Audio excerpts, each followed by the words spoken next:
Hello, Dominican Route family. Welcome to the live. Hey y'all. Hey, Quan, we see you in here. And Carl, it's good to see you guys. Oh, you know what? Let me put this like that because it looked like I didn't have on the top. But I have it Hey, like that. Pinboy Brooklyn. Coach had to leave, you guys. He stepped out. It's really early to say this. I'll probably say it again when more people come in. He had to go an emergency. He had to go pick up Soul.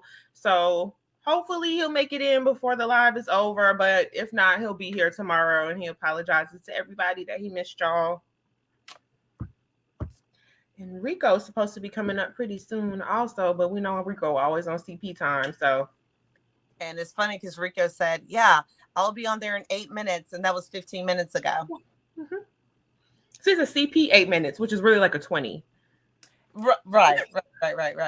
So in the meantime, you guys, please put your questions, comments, all of that in the description. No, not description box, in the comment section, and we're ready to answer any questions and talk about the subject today, which is what, Co?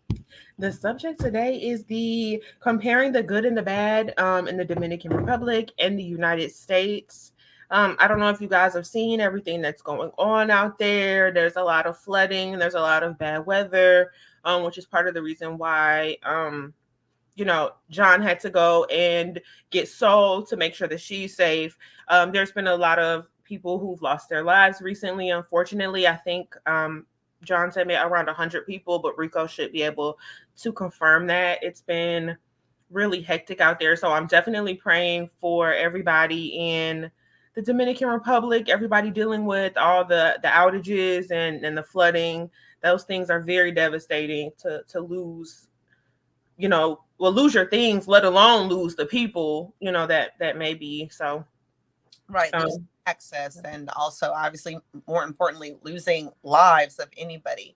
And when I got the news earlier today about what happened, the first thing that I thought to myself was it reminded me of a conversation that I had had with my ex, who is the millionaire ex that I talked to you guys about, that lives in Puerto Plata. And it made me think, what can we do as a collective? Hey, Dominga, thank you for being here. Gracias por estar aquí con nosotros, Dominga.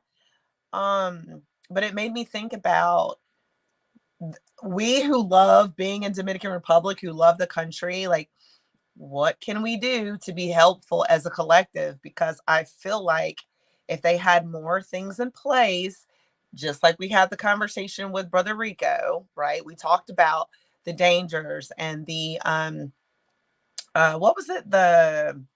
What was the topic that time? Like 4 shows ago? Lack of the lack of, oh, I can't remember what it was. Regulations, I believe it was, right? So it makes me think, had that tunnel had some sort of a test that we perform here in the US to make sure that things are going to be safe enough and that are going to last throughout these types of natural disasters. So um yeah, it just makes me think though, like, maybe this is why I had to come back, because imagine had I been in a car, in a taxi on my way somewhere and gotten caught in that. So it's kind of one of those moments where you think and you're like, could have been me, had I still been there, maybe that could have been me. And I've actually been through that tunnel a couple of times. So when I saw the footage of that, it just was like fear level unlocked, as they say. yeah, I think John has to go wherever. He sent me a video where there's like, I think the interstate. It looked like part of the interstate had fallen and it hit. It was on top of cars, and they were trying to pull the people out. It looked like the wall had just come down, and I know he has to go that way. I think it's been fixed probably, but it's still very scary to even have to like travel that, to understand that those infrastructures aren't necessarily as regulated as the stuff here. But And it's really scary. to me, it makes me wonder, the people that live there that are natives, even the people that are expats, whoever it is that is living there that financially could do some like philanthropist type work, I feel like this should be calling their attention. And I hope that it does call the attention. What did Carl say there? Time and unforeseen occurrences befall us all. The book says in Ecclesiastes. He's talking about a Bible reference. And Carl also mentioned that his fiance lost one of her friends. I'm so sorry, for your family's loss. Oh my God. We're in Louisiana and we've had those, we've dealt with flooding out here a lot of times. We've had, through Katrina, I was here. I was in college. I think I had went and picked my cousin up and some of her roommates and brought them back. And we were just like watching everything that was happening. And it's like, if I wouldn't have went the day that I did to get her, it would have been too late. I wouldn't have been able to get out there. We wouldn't have been able to bring her back. So it was just right on time. And it's funny that you say that because I thought about that. I'm like, you live in New Orleans. I live in Baton Rouge. I'm sorry. Yeah. Louisiana, not New Orleans. Let me be clear about something. So I'm from the South. And not only that, but like I am geographically not the smartest with that. So when I hear New Orleans, instead of thinking Louisiana in my mind, I'm like, oh my God, the state of New Orleans. Yeah, I know. I hate it. As somebody not from New Orleans. Look, and even now, wait, sorry. The state of New Orleans, isn't that the state? And you're like, no, it's Louisiana, ma'am. They think they're the state, but we don't have to get into that today. It's like the people of Miami. They think they're the state of Florida. It's like, no. Yeah. State, you guys are a city. Yeah. That's hilarious. Well, yes. I see there was another video too. I don't know if you guys saw the video with the cars, with the flooding. I wish I could pull it up. There was I think there was a guy who was on a motorcycle and you could see him like just being washed down the street with all these other cars that were just being washed down the street as well. It was so it was really kind of silly. Sorry if we're coming off laughing. I read the comments too. So if y'all see me laugh at inappropriate times, I promise I'm not. Like, I'm probably laughing at a comment or something like that. I don't want y'all to think that I'm laughing about people flooding or something. So my bad. All the time. All the time. All right. So did you notice any, what were some of the biggest differences that you noticed when you were living in the Dominican Republic of like the way things were, like structured? Like I know on the good side, like the walls and stuff are usually like way more durable, like for like earthquakes and things like that. You don't necessarily have as many houses breaking down, but what were some of the biggest structural things that you kind of saw from living here and living in the Dominican Republic? So one of the things that I think I mentioned that one time that I went with my ex to, again, the ex-boyfriend, not the ex-fiance, to look at one of his properties. Good evening, Chrissy. Good evening, Mr. Peppers 05. Oh, thank you. We're his faves. Yay. Oh, did we lose Nikki? Oh, there she is.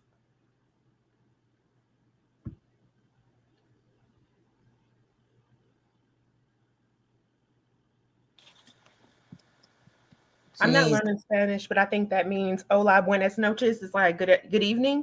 I know a little bit. Thanks, Chrissy.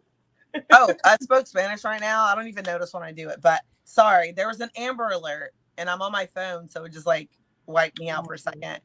Oh, for those learning, oh yeah, hello, good. Yes, got it.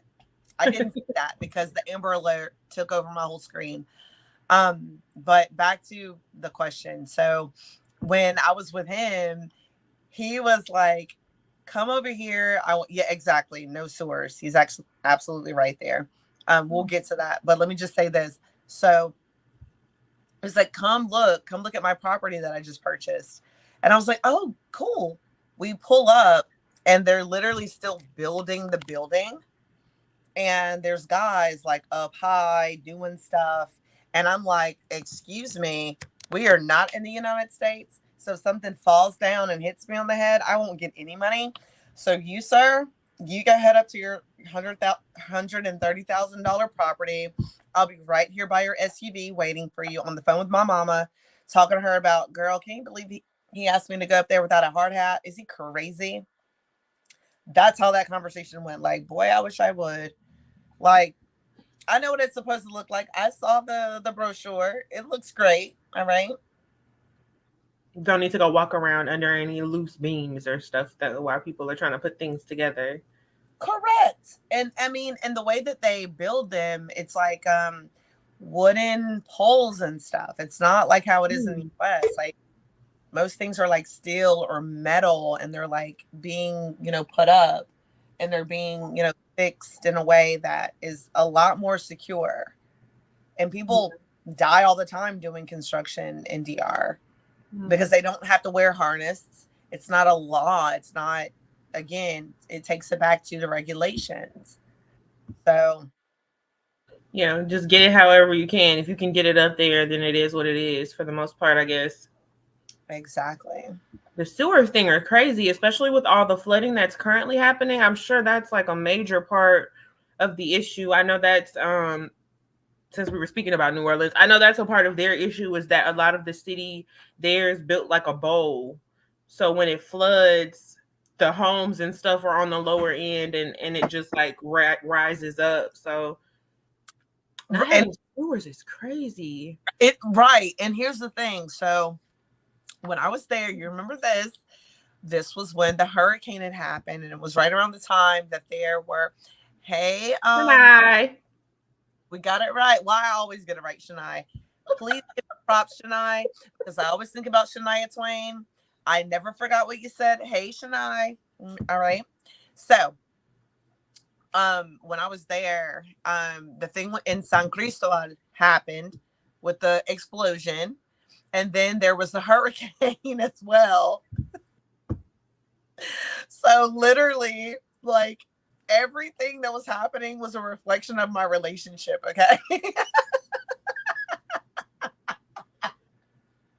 The explosion, the flood, like it was just like, excuse me. God was like, ma'am, how much more clearly can I speak to you? I'm giving you physical and mental and like visuals. It was a mess. But I did a video on my TikTok and somebody was like, is it always like that? And I was like, it's not always like this. But again, back to what he said about the sewers. I kept looking in the road like, why is the water still here? It's not the way our sewer system is set up in the US. And let's be honest, it's going to take years for them to catch up Yeah. to doing their infrastructure, like you said, the way that we do ours here. And I know that for sure it will be worth it. Yeah. You Yeah, I know? think I was thinking that too because to put in a sewer system retroactively would be insane. You would have to go through I don't even that would be billions because you'd have to go through underneath the ground everywhere and yeah, that'd be a lot. I don't even That doesn't even work, right? I, yeah. I, I I'm not honestly, smart. I don't know enough about that to even, but just from yeah, the little information I think I have, I'm like that sounds like a very huge undertaking. absolutely. But I think though that it would have to be a little less intricate than our sewer system. It would have to kind of be like a we're gonna Yeah. do it, but not Half exactly. ass. Yeah, half-assed a bit, right? It's gonna be not all the way deep down how ours is, Mhm. but like we're gonna get under there and do some things. And I think that it could work because we have to remember it's an island. It's not all of the United States. So that's actually a good thing that they don't have to cover as much land as they would be covering here. Mhm. I'm just Yes. I'm sorry. CDZ artist handwork. Yes, it is flooding pretty bad in the Dominican Republic right now. I think you probably left right on time. There's actually been a lot of deaths recently. I think John was telling me it was around 100 people who had died. And a lot of it's really struggling out there, which is also there's more people here. That's why John isn't here at the moment. He had to go and pick up Soul to make sure that she's safe. So hopefully, depending on how quick he can get to her and get back home, he might be here more toward the end of the live, but he might not, be able to show up because he needs to go in. You got to take care of the babies and make sure that they're good. But Absolutely. yes, it's a lot going on out there, unfortunately, right now in the Dominican Republic. And our thoughts and prayers go out to, all those people who are losing loved ones or family, friends, all those who are just like, losing their homes or their cars, the things that they've worked so hard for, that they may not, the things that you can never get back that might have been passed down, the pictures, the Oh trinkets. God, So, yeah, that those things are. that's devastating. I didn't even Mhm. think the memories and things like that, and Yeah. definitely that So, country the driven last up. flood that we had, it wasn't even super well. My mom only got a few inches of water in her home, which was really lucky. I thought her house was going to be flooded. Where she was located, she's on. This was when like one of our rivers overflowed. I forgot what happened. I think a river overflowed, and the train tracks created like a barrier to where like the water had to fill before it could flow over to the other side of the city. And my mom was right near the train tracks, and so I knew her house. I was like, her house is going to be done for. But it only took a few inches of water, but that was enough to be a complete nightmare. You have to gut half the walls because the insulation, water gets in that insulation. We had to cut the wall halfway and take all that out. Anything that was on the floor had to go. Anything that like in storage things that might have gotten water in them because the water's disgusting. That's the thing with floods is the freaking water. It's like it smells. The smell, like just walking down the street was disgusting, and you have to go through every little thing and pick and see like, can I salvage this, can I not? And it's just really it's really sad, even on a minimal scale. Right. And the last time that they had the hurricane and the flooding, you saw the videos of people like doing backflips into the water and all of that. And I thought to myself, oh my God, this is like a cesspool of like Yes. meningitis. Sewage. Like, It's sewage. It's all that. It's all of it. yeah. Yeah. Yeah, What that's about the that. living conversation? Do you know about this question that CDZ is asking? CDs, why do I keep making you extra cool with CDZ? Um, the Right. land conversation. Are you talking about the land conversion?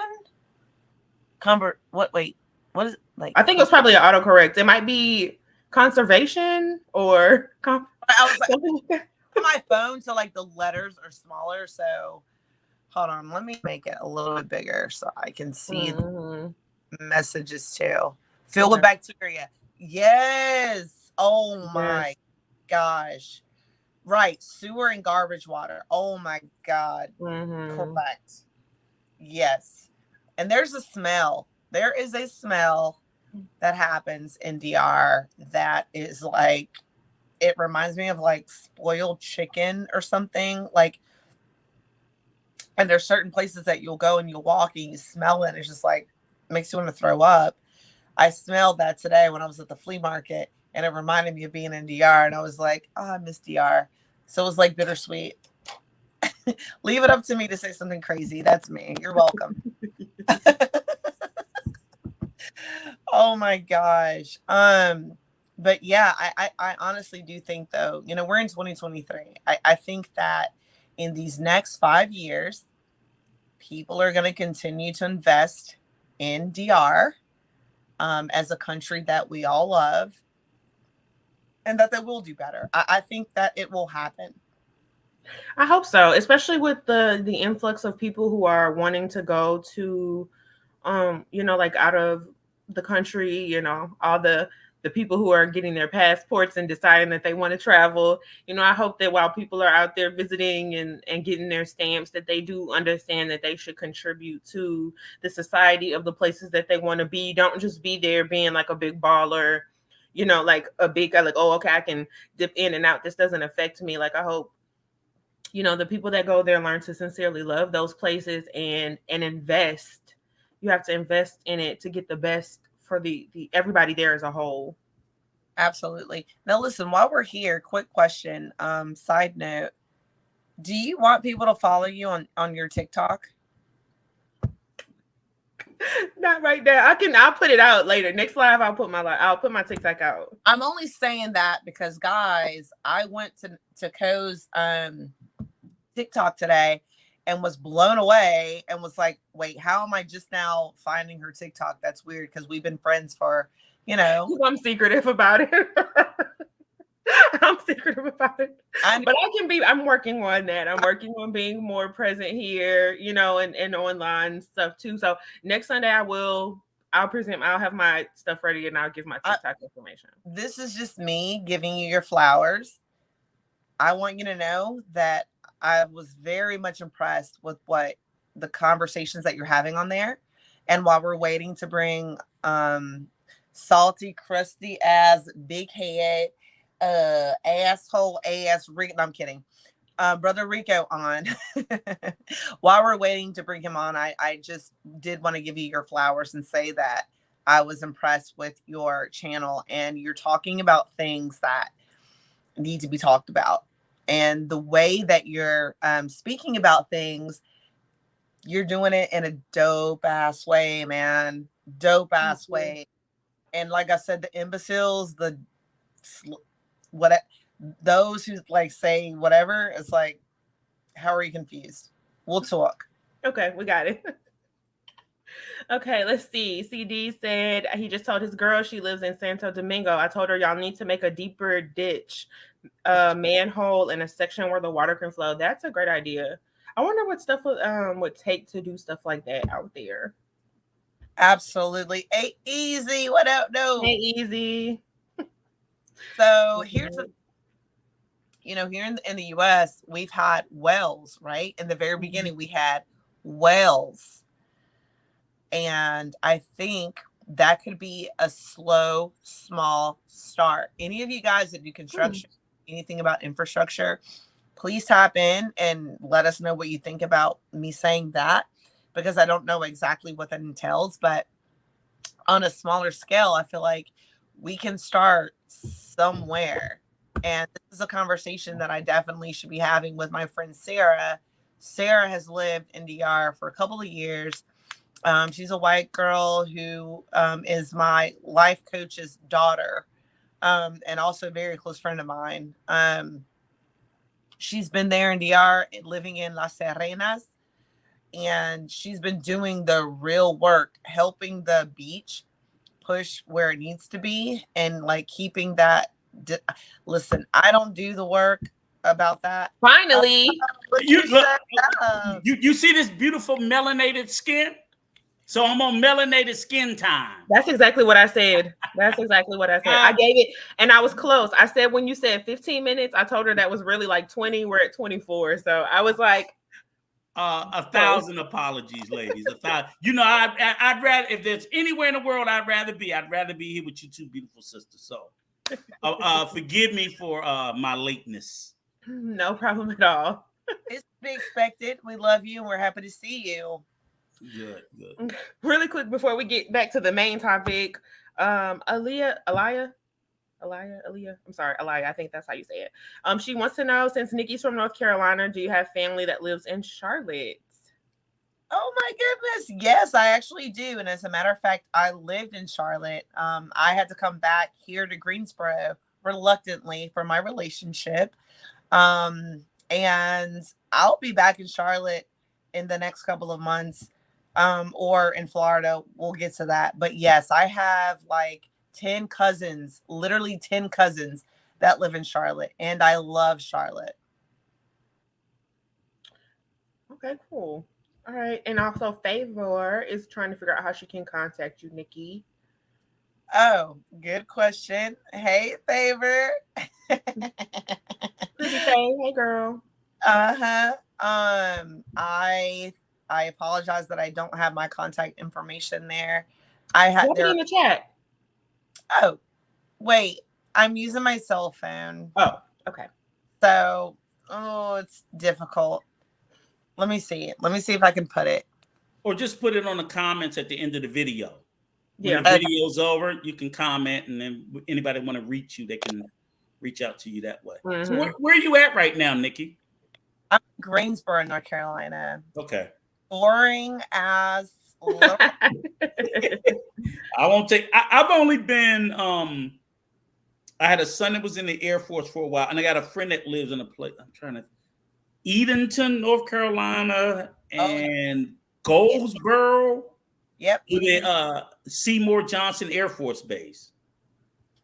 We ever Seymour Johnson Air Force Base, but I've never done a lot of either of the Carolinas, North or South. I've done Georgia.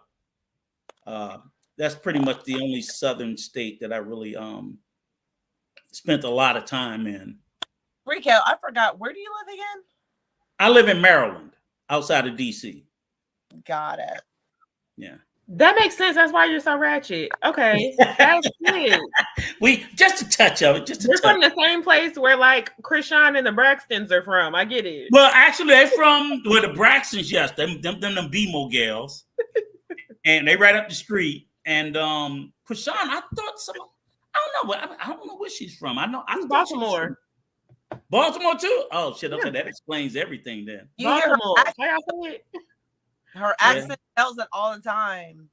Well, it's actually but it's weird because like I'm more towards the DC side, and then Baltimore definitely has a very distinct accent that's different. We're all one big. Oh, okay, Dr. Black, Capitol Heights. My kids live in Capitol Heights. I got kids live in Capitol Heights. and they mentioned Aggie Pride, so I have to say this. Aggie Pride, Texas, Tejas.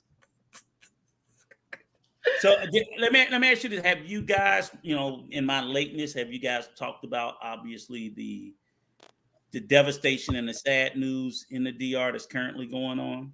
We've been discussing it. We're not as informed as you are on it, but I do know, like I've been saying, John said there was around 100 deaths so far that he had heard of. Yeah. Is that correct? Yeah. I mean, and I mean, it's really funny because I think the first I heard about it, Brother Milton did a video on, I think it's in Bonai, the River Fula. It's Fula, so I don't know if I'm pronouncing it correct, but like 5 people drowned. It was one of those rivers where the restaurants, they do the restaurants where the chairs and stuff is in the river. Yes, I saw that. And these people were all, I don't think none of them was over 30. Most of them were in their mid to early 20s. And there was one 13-year-old kid, and the flash flooding. So this is what's happening. It's all of this. It appears to be the deluge of rain and so on and so forth. That's just, and I don't get Santo Domingo. I don't get how in the hell the capital city doesn't have better drainage, irrigation. And it's not the first time. So I just sit back and, this is where the one area that probably frustrates me the most about the DR is I don't understand how the citizenry experience things like this, tragedies like this all the time, and don't say or do anything about it. It's just go, I'm not a very religious person, but I'm not very religious. I'll leave it at that. But for I just get frustrated because they're always like, oh, we leave it to the Lord. And I'm like, you know what? Last I heard, the Lord didn't say to be damn stupid. There's some things you got to do for yourself. And you just can't pray away all your problems if he's giving you the tools to do something about it yourself. And literally, these deaths that they have every year from all of this flooding, it just reeks of a lot of the high level of corruption. There's a huge divide between the have and the have-nots, and I just get frustrated. I even say this about the U.S. I never understand poor people crying about rich people problems. I'm like, motherfucker, you ain't rich and you ain't never gonna be rich. I always say, fuck the rich. If you're rich, you should pay all the taxes. We shouldn't have to pay none. 100%. Anybody making more than $100,000, y'all pay tax. You make less than $100,000, you pay zero. Fuck them. Oh, it's not fair. It's fair to me. Fuck them. Why do you care about rich people problems? And then they get into, and I see it even in the DR and all throughout Latin America, where they convince people who have nothing to care more about a problem that I'm like, not only have I never been rich, I know I never will be rich. And rich people don't even know we exist. So why do we care about them? Here's the thing. When you're talking about religion, right? Mm-hmm. Just like you said, first of all, first and foremost, I'm spiritual. Like, I don't go to church anymore. I am church hurt. I'll say that out loud. I'm fine with that because that's my truth. And here's the deal. You have people that will, like you said, they'll say, oh my God, let me give it all the way to the church. Oh, I have $10 to my name and let me give you 12, right? Here's the deal. Here's the deal. Excuse me, God, the universe, whatever, whoever you believe in, you need to meet them halfway. What does that mean? Hey, I believe you're going to help me. So you know what I'm going to do if I'm praying and I'm saying, help me make this thing happen? Let me do some work and know that you, universe, God, whatever it is that I believe in, you're going to meet me halfway. But what's not going to happen is me sitting in my house praying, oh, please, please, please, please, please. And I'm doing nothing to meet God or the universe halfway. It doesn't work that way. If I say I want a business and I say, oh, God, give me a business, and I know nothing about business, I don't study, I don't have any mentors, I don't know anybody who's richer than me, it's not going to happen. It doesn't work that way. Mm-hmm. So and that's biblical too, though. It's James 2:26. As the soul without the body, so is faith without works dead. Mm-hmm. So if all you have is faith and you have no effort, you have no gumption, you have no push, you have no, you know what I'm saying? Like, you pray for a business, but you never look into what it takes to register a business. You never start to at least write down the points of like, what do I need to do to start to cultivate this business? You know, all of those things, you have to work it and have faith that what you're doing will reveal itself to you as you take those steps. And somebody said earlier in the comments, there's been a few comments that here it is. It was Juan, that they're making all the money for tourists, but they can't fix the streets. And that's exactly what is going on, is that let's make things look pretty so that people will come here and spend money, but let's not actually care about the infrastructure, because the tourists just won't go there if it's flooding. Like, okay, well, we just have to reschedule. Just like the people in Hawaii were upset. Oh my God, everything's flooding out there and now my vacation is ruined. When it's like, okay, these people are homeless. You know? One thing that I noticed, and I get frustrated because I sit there, and even like some of the poor Dominicans I know, and I tell them, I say, I don't understand you guys. Because even in the Facebook groups, I start with fighting with expats and foreigners. Oh, you don't like it, Rico? Stop complaining. I'm like, shut the fuck up. Okay?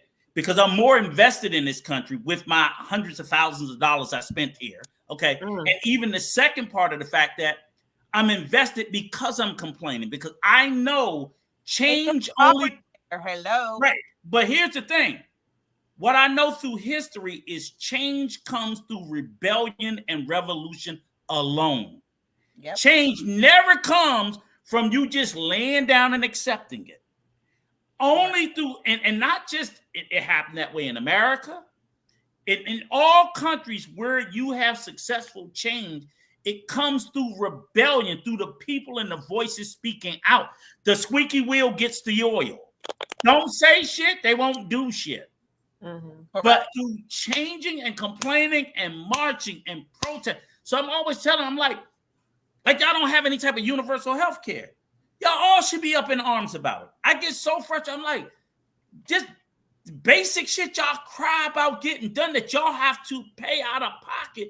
I can't go to the doctor because either there's a long list and you know, they do have public health care, but I'm like, it's so small and so crappy. You got it on paper, but in reality, you don't have it because all of y'all are sitting there saying, I need money for this surgery because you don't have public. You have public health care on fucking paper. In reality, it doesn't exist. But how do you change it is through standing up and rising up and forcing the people that's in charge of you to do better by you. Same thing, y'all. Number one in the world for traffic fatalities. In the world. In the whole world. More people die on Dominican roads than any other fucking country. But y'all won't raise up for better traffic safety. I never knew that. Accept it. Oh, it's been that way for the last 10 years. Also, it makes sense because it just, these are the things, but then so when I always tell an expat, I'm like, shut the fuck up because y'all not helping them by sitting and saying, hey, it's paradise. It's not fucking paradise. It is a beautiful country. It's full of beautiful things, but it's a lot of shit that's wrong with it too. So what I'm complaining about is not what's right about it. It's what's wrong about it. And I complain in America too. We complain. I said, that's the only way things have gotten better in the U.S. is we complain about it. And this narrative that y'all always push about, oh, well, you don't like it, go back to America. I'm like, well, I'll go back to America where all the Dominicans are complaining too. But they sure come to America and they complain. So how can I complain here? They complain about the weather. They complain about the taxes. They complain about all kinds of shit because it's their right to do so. And that's how things change. It doesn't, a simple saying, a closed mouth doesn't get what? Fed. It's just that simple. So it's not, it's not just complaining. It's like, it's bringing up concerns. It's saying that, hey, we need to do better. I want to see the education system get better. Same. I'm like, that's what the citizenry you guys should expect. And if I do believe the money's there, but I believe there's high level of corruption. Y'all all complain about the corruption, but you ain't doing anything about it. You keep electing the same people to put you back in there that's going to continue to do it. So I think like the tragedy, I think somebody asked earlier what happened in the DR. There's been a heavy, what they call a trial of rain that's come through the island. Hasn't been a hurricane, but it's created like basically like if we got 15 inches of rain in one day. So when you get a deluge of rain in these countries and they don't have in their infrastructure, one thing I've never seen in the DR, I've never seen a sewer system. That's things that we take for granted. You did miss that, brother Rico. We talked about that. Yeah. Oh, okay. So what's good about sewer systems? It takes all of the overflow. It helps and we have it all throughout our country. We have like you say, juice ways. I'm saying the word right. And we got levees and we have all kinds of infrastructure built throughout the country to handle the deluge of water, and they just don't. And when that go ahead. When I mentioned what you're talking about, I said I understand that they don't have that, and Co met me on that and said yes, that's what they need, and it's a lot because it's Jesus. We're coming in so late trying to fix it. I said, but the good news is it's a small country, right? We're not doing it to the United States, trying to fix the whole United States. We're trying to fix a small country, a small island. So that's the good news. And also, yes, it's still difficult to go in there and do it. And I was like, here in the US, if we tried to fix a whole country that's our size, you do really have to get deep down in there, deep and do all the stuff. But in their country, I'm like, let's 50-50 it. Like, let's go a little deep and figure it out for the moment, like wells, something that's not necessarily as intricate as what we have for the moment, but let's do something to start it. I don't know about wells. I always thought wells were where you get water. So water deposits into the wells also? So I might have misspoken. Well, I'm just not sure. I don't know a lot about wells. I grew up drinking well water at my mom's house out in the country. I grew up riding horses and all that shit, like swimming in lakes and rivers and shit like that. So yes, well water, we drank well water. So I think I misspoke. Yeah. Good question. I think wells is water that hits the ground, so in other words, the DR probably has plenty of water tables under the land, so where they can build wells everywhere. That's not a problem. The problem isn't what to do with the water that's underground. It's the additional water that comes in all the time, because again, like I said, water seeks the path of least resistance. That's just water. Anytime you want to find out where a leak is, even you got a busted tire, they stick it in water. Just water is the great solution to everything. You want to try to figure out how you in a cave, follow the fucking water, because water will find a way. It always does. So they created, it's like when they built the country, they just never did any. It's weird because it's like I haven't even seen a lot of their fields. Maybe for a country that's so agriculture, that I would think that they invest in like things like irrigation. Irrigation is a system of, okay, you make trials for water to come, for the excess rainwater and the water that comes in to go to the soil for the plants to grow. And they do that well. But for some reason, when it came to urban areas or cities or rural areas, minus agriculture, it's like they thought that that's the only place they need to worry about that. So are the houses even higher than the streets there? Like, are the homes and stuff raised from the street? You know, like how in America, like the streets are lower than the houses. Like generally the houses that the land the houses are on tend to slope upward. So that way when rain comes, it travels down towards the street. They're flat. Everything's flat for the most part. And then water has nowhere to go. Yeah. Because they don't create, see, like in the US, so if you have a flat top and water hits it, it's looking for somewhere to go. Yeah. You have to create something, say, okay, look, we're going to dig a trench here so all this water can run off, and then it just goes. And that's what sewer systems are. So all throughout America, everywhere we paved the road, we made sure. And in America, if you ever look at where they build housing, what's the first thing they put in? Sewer systems. Yeah. That's the very first thing they put in. They automatically, it could be the driest motherfucker in the world. They got sewer systems in Arizona where it barely even rains in case it rains. Mm-hmm. We want the runoff water to go somewhere, because if not, flooding is deadly. And that's the problem in the DR. For them to have so many deaths that they have year after year due to flooding, you would have thought someone would do something about it, but it's just like they seem to accept it. Well, Quan's asking a good question. Do you know if the Red Cross steps in for the Dominican Republic or who? Yeah, when people are dead, they come in after the disaster, but they don't prevent disasters. That's the Red Cross. The Red Cross come and help after shit's fucked up. But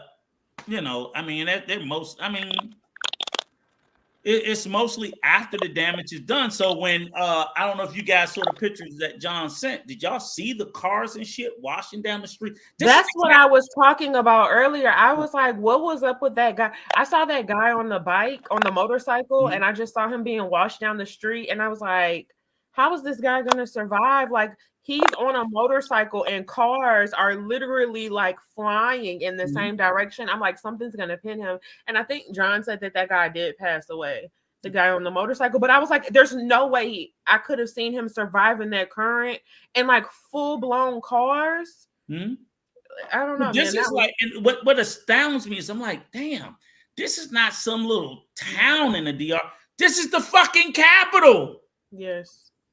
This is where the president lives. Do you know what the president is saying about that? Has he said anything? Favor was asking that. I haven't heard as of yet. He'll go out and do the pity tour. Yeah. After the fact, but he don't care because it ain't his people. He rich. They poor. And the poor people, you know what they're gonna do? When the rain goes away, come out and pray. Yeah. Come out and pray. They're still inside praying right now. Yeah. Yeah. They're not asking, oh, build sewer systems. You know, why does this keep happening? We got to do something about it. So, and that's the difference. Is like in bad times, yeah, it's not anything to do about it. But the rain will go away and the dry season will come. You got to do something about it then. Before the next, you know it rains like this every year. And then it's almost sort of like the thing we say, where that's why, like, even in America, and even like you said, you down in New Orleans, I'm like, okay, if y'all keep building in the flood zone, fuck you. Yeah. I'm not gonna, y'all, right? People didn't say, look, you below the levees, this, that, whatever. And if you keep putting your house right back where it done got washed away the last 3 times, after the 3rd time, people just don't care anymore. Because they're like, look, you gotta mitigate the potential harm. You just can't keep putting it in there, talking about, I'm gonna leave it to the Lord. And the Lord gonna wash your ass away again next year, like he did last year and the year before and the year. The Lord been telling you, you ain't been listening. He been telling you, you ain't been listening. Stop building your house there. Yeah, it's unfortunate that usually the people who have, like, they make those like the cheaper areas, so the people who can't really afford, to do better or move somewhere better end up in those same places. And then when you have these, at least I know in New Orleans, if you drive through the hood today in New Orleans, they look nice as hell because everything's been rebuilt after the flood. Like, it looks like the hood areas, they are really nice little houses that got built up after everything was washed out. So people just like, this is where I'm from, this is what I know. They just, a lot of people get stuck in that mentality. Unfortunately, a lot of, generally the people who are the most like hardcore religious people are the poorer people who have the least amount of control in their life and find their solace like more solely through prayer. Not that God or religion or anything in general is a bad thing, but you have to also, like we were saying earlier, you have to at a certain point be like, yeah, like I can pray, but like what action am I gonna take to like ask this prayer to assist me with? It's not like, let me just pray for deliverance. I have to understand, if I pray for something, like there's action that I have to take afterward. There's things that have to be done and movements that have to be made. So, but you just think about it, the reality that Katrina wasn't the last dance. She wasn't. Yeah. There's another Katrina coming. So what are we gonna do? What are we gonna do when we back in? Well, it ain't the Superdome or whatever the hell the name of the stadium is, and people are in there. Like, I mean, I didn't even realize. I'll be honest with you. I knew how bad Katrina was, but I didn't realize the loss of life. Like how many people? Was it like 15? Over 1,500? Well, here's the thing. So, like Louisiana, we get hurricanes so often. Katrina was not like, the idea of a hurricane coming was not scary to us. Like, you don't really bunker down for a hurricane. We were having Katrina parties. Like it was like, oh, we're out of school, there's no work. Like, hell yeah, we got like, it's a hurricane party. It's a hurricane break. Like, no, really, I was at Katrina parties like before the floods like really hit, because things were shut down because we're used to it. Like, all right, I might not have power for like a week or so, but everybody has backup generators. So even if my power's out, all I gotta do is get some gas. The stores will open up soon. Like, it'll be fine. Like, that was our mindset. So, and I was telling Nikki, we had to go get my cousin from New Orleans. And the day that we got her, I said it was me, maybe it was my mom. Whatever day we went pick her up, like if we would have waited a day, it would have been too late. We wouldn't have been able to get to them. And like, it was shocking to us. And I remember like even watching it, like I'm in Baton Rouge, like New Orleans is less than an hour and a half away. Like watching it on the news, I remember my uncle getting really mad at us, and like he was mad because he felt like we were taking it too light, because we were just sitting there watching it.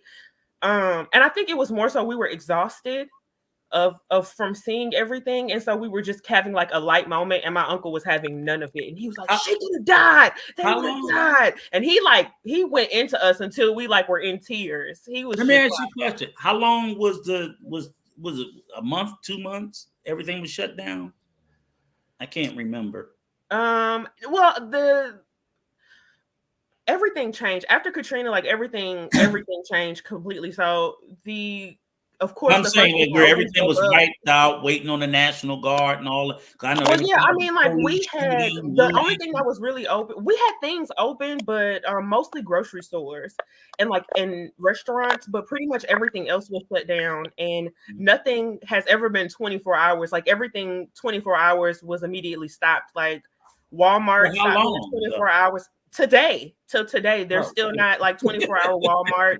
Like maybe IHOP is open again 24 okay. hours, but like everything would shut down at a certain time just because it was like so overwhelming. And I remember when New Orleans opened back up. Now you got to remember this was 2005. To work at Popeyes in New Orleans after Katrina, you was getting $20 an hour. You were gonna get $20 an hour to work at McDonald's after Katrina. But let me tell you something. You was about to work your ass off nonstop. It was gonna be people because only thing like everybody lost everything. So like the fast food places, like those lines are like an hour long for grocery stores. Like you better be prepared to park and wait. Like you're gonna be there for hours. So But you know what that means, Cole? That means that, like you said, you obviously you were younger. yeah, Damn, I didn't know it was 2005, so that's been a while.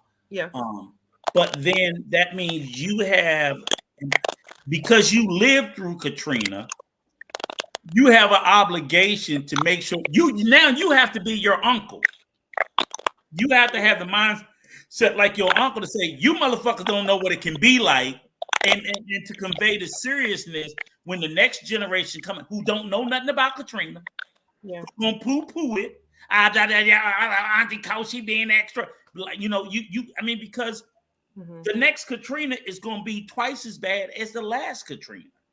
They're not getting smaller, they're getting bigger. These storms, these floods, all this stuff, they're getting, as Dr. Black said in the chat, these climate catastrophes are getting worse because they even said, like, with what's going on in the DR right now, they said this is the worst flooding they've ever seen. But guess what? Next year is going to be worse than this year. yeah. They're not getting better, they're getting worse. So if you manage to survive and live through it, then we have a responsibility to shout the alarm and bust these folks in the head and say, God damn it, stop playing with it, because too many, like for example, like in Santo Domingo, there's a wall that fell and killed like 10 people because of all the flooding. And it's just like these people are under concrete and shit. So you are in the tunnel, right? Yeah, I think so. So when you compound barely good infrastructure, which even before the storm, the infrastructure we know was always suspect and questionable. And then you take a climate catastrophe and you put the two of them together, that's a recipe for disaster. And I know that they don't have the same levels of safety inspections on anything on the island. That's why I always say, people always laugh at me. And I was like, I'm not eating on the side of the road. I don't give a fuck what y'all say. Y'all call me booze, y'all call me whatever you want.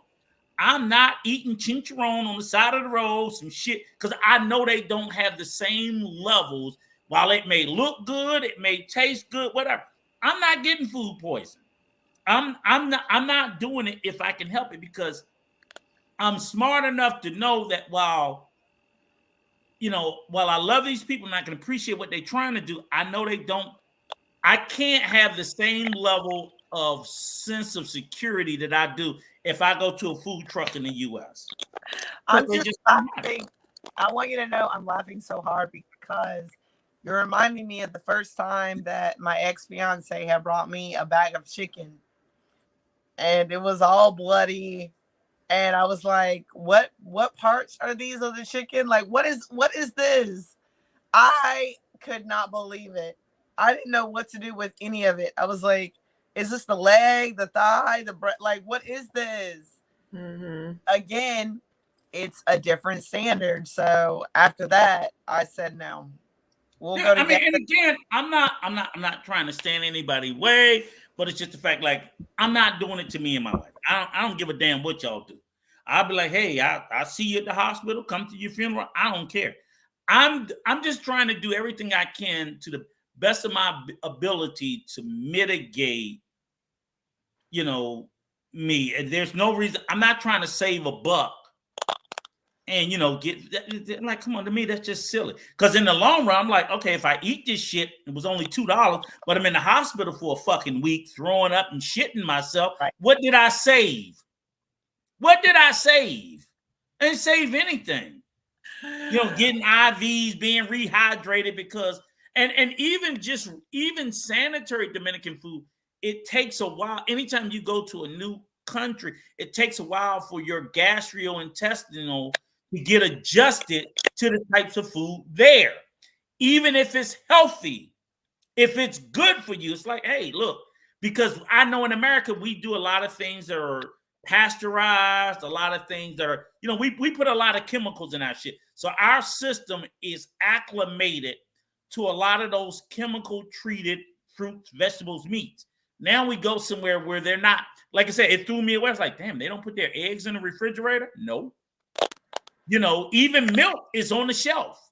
Oh, I was gonna say I almost get with the eggs because if they're not washed, if they're like fresh eggs and like they have not, that coating hasn't been washed off of them. I know you don't have to refrigerate them, but once you wash your egg, it will. Okay, so it's not like just like fresh eggs, like straight from the chicken. I don't know. I'm from the country too, so I know like with milk, I don't never heard of people not refrigerating milk. But I know if you have a fresh egg and you have to clean it off, it has a coating over it. No, they don't. I know they do not refrigerate. When you go to get milk, that shit's on the shelf. That shit is not in the refrigerator. Is it chunky milk? With the eggs, huh? Is it chunky? How do you know it's good? But there's some that is though. There's some milk. There's some that is, but you pay more for that. Boxes. I know what you're talking about. Yeah. Yeah. You pay more for that. Okay. So interesting. Yeah. So those are the things that, and again, over time when you're there, your body can get used to it after it's consumed. Because I tell people, I'm like, if you drink the water long enough, you'll get used to drinking the tap water. Like Dominicans, they drink, they'll drink the tap water. But for us, I'm like, it may take you 6 months of shitting on yourself and bleeding out the ass to get used to it. Not bleeding. Yeah, because your system is going to be upset about it. So it just is. I've never drank water out of the sink over there. I won't either. But if you're born there and you come up, that's just water.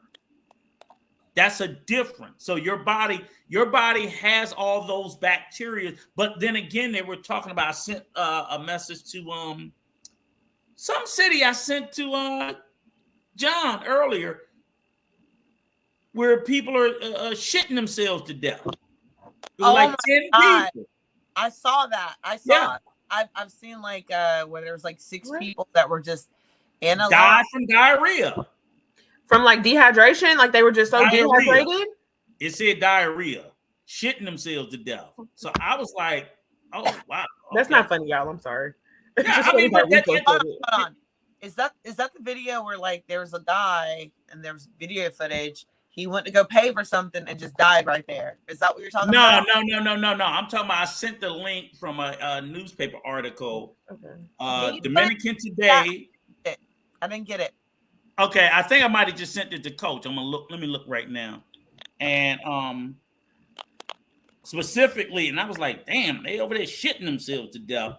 And it's just like, I gotta find it. But I mean, give me a second. I'm gonna find it. It's just it's a lot. It's a lot. And I just sit there and say, as us coming from the U.S., not being used to it, we don't need to be so risque, jumping out there trying to do everything. Because I was like, that's being a little bit ridiculous. But yeah, I think somebody asked me earlier, how did Punta Cana did? It did really well, and I think mostly because most of Punta Cana is built, and they don't have sewers there either, so don't get it twisted. They don't have no fucking sewers in Punta Cana, because that part that kind of pissed me off. We get a little bit of rain, certain streets are just flooded and washed out, and you can't get through. But what I think they do there, because of all the money and the investment, it's like they grade the roads where most of the water has somewhere to go to in most places. So they what they do is, and how you grade the road is basically, if a road is flat, all you do is you just make it slightly lower by 1 or 2% going towards where you want the water to go. So while to the eyeball the road looks flat, you don't realize there's a 1 degree tilt that way. So all the water's going that way, and it just moves slowly. So they have that a lot throughout Punta Cana, where like every time they build a road, they build houses, it's like somewhere in that motherfucking development, they graded the road 1 or 2 degrees. So when that water comes, it'll flow that way. But they're not putting sewers, which that's the one thing that just bothers me. I'm like, y'all need some fucking sewers. Y'all really need sewers under the ground. But I have a question for Keith, because she's been commenting on like the different milks, and she's like, milk isn't refrigerated in most countries. Oh, she said it's pasteurized differently. She just asked that. I was about to say, I'm like, it has to be differently pasteurized if they don't have to refrigerate it. They're not going through the same process as we are. But I did also put in the comments the Twitter. It's not Twitter, it's X now. I'm still not used to calling it X, but I put the person's link that John was sending me some of the videos from. So the people who were looking for the videos and saying they couldn't find them, you can look into that and see what some of the videos that we're talking about.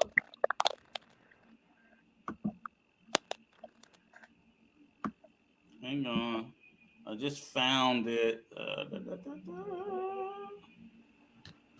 Shit. I'm trying to find you, Nikki.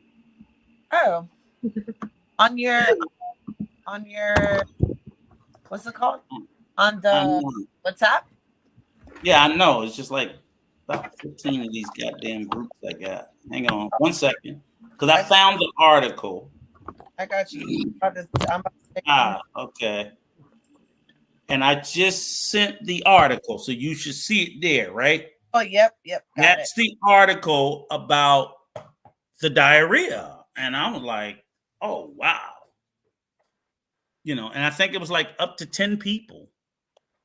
And I was like, damn, it's that bad? That's insane. Yeah, so it's just, why is it? Do you see it? Is it reading it? Yeah. Oh, I saw it. Okay, because mine's coming up with something else. So maybe it's because so basically this page, oh yeah, that's why I was on the wrong one. This page is the page where I get a lot of my information from, the Dominican Today. And I tell everybody, you should definitely, the website is www.dominicantoday.com. And it puts out all this information about Dominican Republic, and it's in English. So you don't have to, I don't read fucking Spanish. Oh, I don't want nobody to go, oh, it's probably in Spanish. No, it's in English. And they have different links. They have a Bávaro, Punta Cana section. They have a North Coast section. The local section is all about Santo Domingo. And you can, if you want to know, it's an excellent way to keep yourself informed. That's one of 3 or 4 other different sources about information that I just follow every day to know what's going on there, because of me having a home there and planning on living there in the future. So I think it's great. You see a lot of stuff. They report on the Haitian and Dominican conflict. They've definitely reported on the flooding. They reported on the people dying at the river in Bonai. Fula. They just report on everything. They report on all kinds of stuff, that's Dominican. So I just think it's a good source. So I encourage everybody, don't go with what I tell you, follow your resources and do the search, and just don't listen to me or Coach, because most of this information, most of this information you can look up for yourself, because I'm definitely going to tell you how I see it. Mm-hmm. You might read it and see it a different way. So that's why I don't try to keep the information to myself, and I encourage people to read for themselves and to share. So, but I don't know what's with the diarrhea thing, the outbreak, but that's like, probably some type of food parasite. I would assume it has to be like a food parasite or some type of water parasite. And that's I think these causing people are to. Dominicans, so I don't think they're not foreigners. Well, I mean, it still could be a parasite somewhere in the water that they all. I think I agree. It has to be something that's happening there, and you know, we're talking about cleanliness, the sewage, and like all of that. And as time goes on, the same way that we developed the OSHA, you know, situations here, I think that eventually it's going to get that way there. And I think that it's imperative that that happens, because at this point, everyone should care about their lives and they should want to protect their lives. I will say that the president, I don't know too much about him, but from what I've seen thus far, I know that he's super gung ho about getting our president's approval on the things that they've got going on over there. And it needs to be more than that. Like, it needs to be more about what am I doing to help my community and to get us to a more modern place in 2023. That's the thing that blows my mind. I know many people who live there. Some of them are born from Dominican Republic and have become rich because they moved to the US, made money, and then moved back. Then there's some people that I know that were already born there and became successful. I think that it's going to take the collaboration of, do we really care about the future of Dominican Republic to make it continue to be a place where it can be fruitful and make money? I don't get it. In my mind, I'm just like, it's a paradise. Why are you guys not looking at this as an emergency and wanting to fix things to continue to bring in great money, to continue to educate the Dominican people and other countries about Dominican Republic and how great the country is and what it has to offer? I don't understand that. The way I look at it, and this is the thing that sort of, and I just been sort of like thinking about it, because for me, one of the greatest hindrances of the DR, to include Haiti and a lot of Latin American countries, is this education system. What happens is when you educate the masses. See, so it's the power structure. We know it's the have and have nots. They're educated.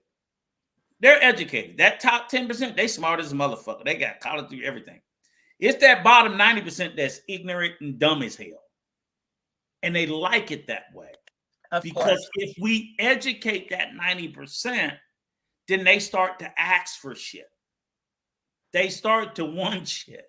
They start to demand things better because, like I said, you give them a book, you like their mind, they're like, oh shit. Now I see, and what they become educated on is, oh, you motherfuckers been fucking us. That's what, so I think for me, a big part of it is again, they keep saying, oh, we'll do this, we'll give you another hospital, we'll fix a road, but they ain't educating you. So you still don't know shit. You only know what I tell you.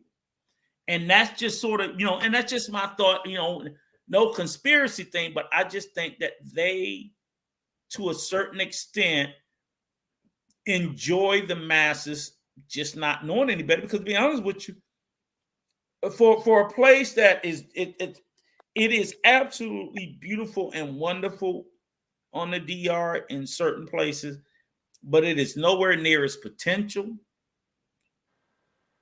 And I think the powers that be figure it's better for us to sit there and slowly suck them dry than to turn the damn light on and then we have to share it with their ass.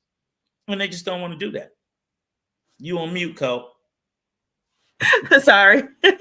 No, I was agreeing with you. Like, that's not conspiracy theory at all. That is what the controlling hands are doing everywhere, even here, and we're a little ahead of them, I guess. I don't know. Mm-hmm. I'm not to be offensive, but we're just a little ahead of them, making noise and like seeing certain things. But a large part of like even if everything was revealed to us, like that whole 90 isn't going to accept it as truth, because there becomes a level of responsibility that the poor don't really want to see for themselves. You know what I'm saying? There becomes a level of like, oh, I've been silly because I've been believing this all this time, and it's hard for people to switch that. Like, no, I ain't been wrong all these years, you know, especially older people. Like, I'm 30, I'm 40. Like, oh, I ain't been stupid 30, 40 years. You can't tell me that. I know, like, y'all just coming up with some new stuff. And it's not conspiracy theory. It definitely is. You want to keep, we see that in our elections in America,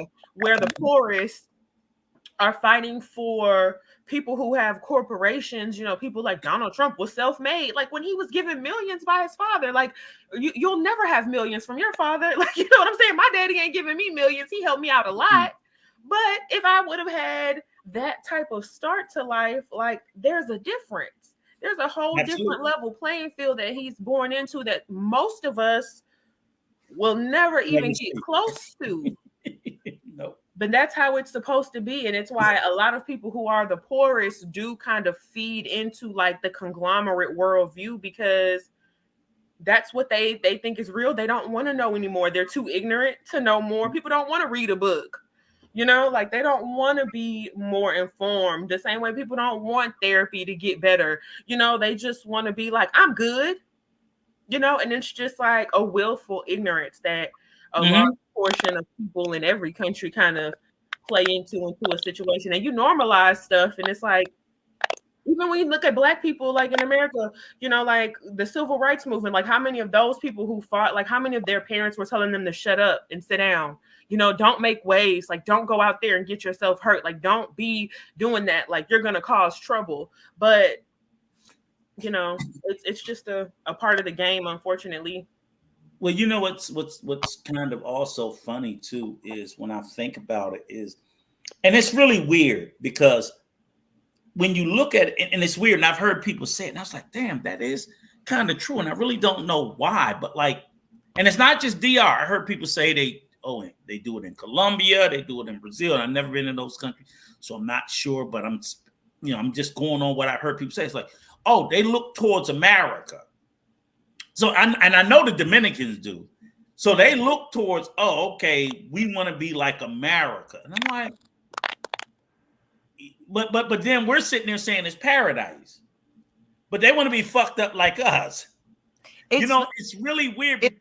It's that standard. They are setting the standard of, we want to be American. We want to have this thing. We want the idea of, but here's the deal. It goes back to colonialism. The closest that you look to, quote unquote, European standard, right? That equates to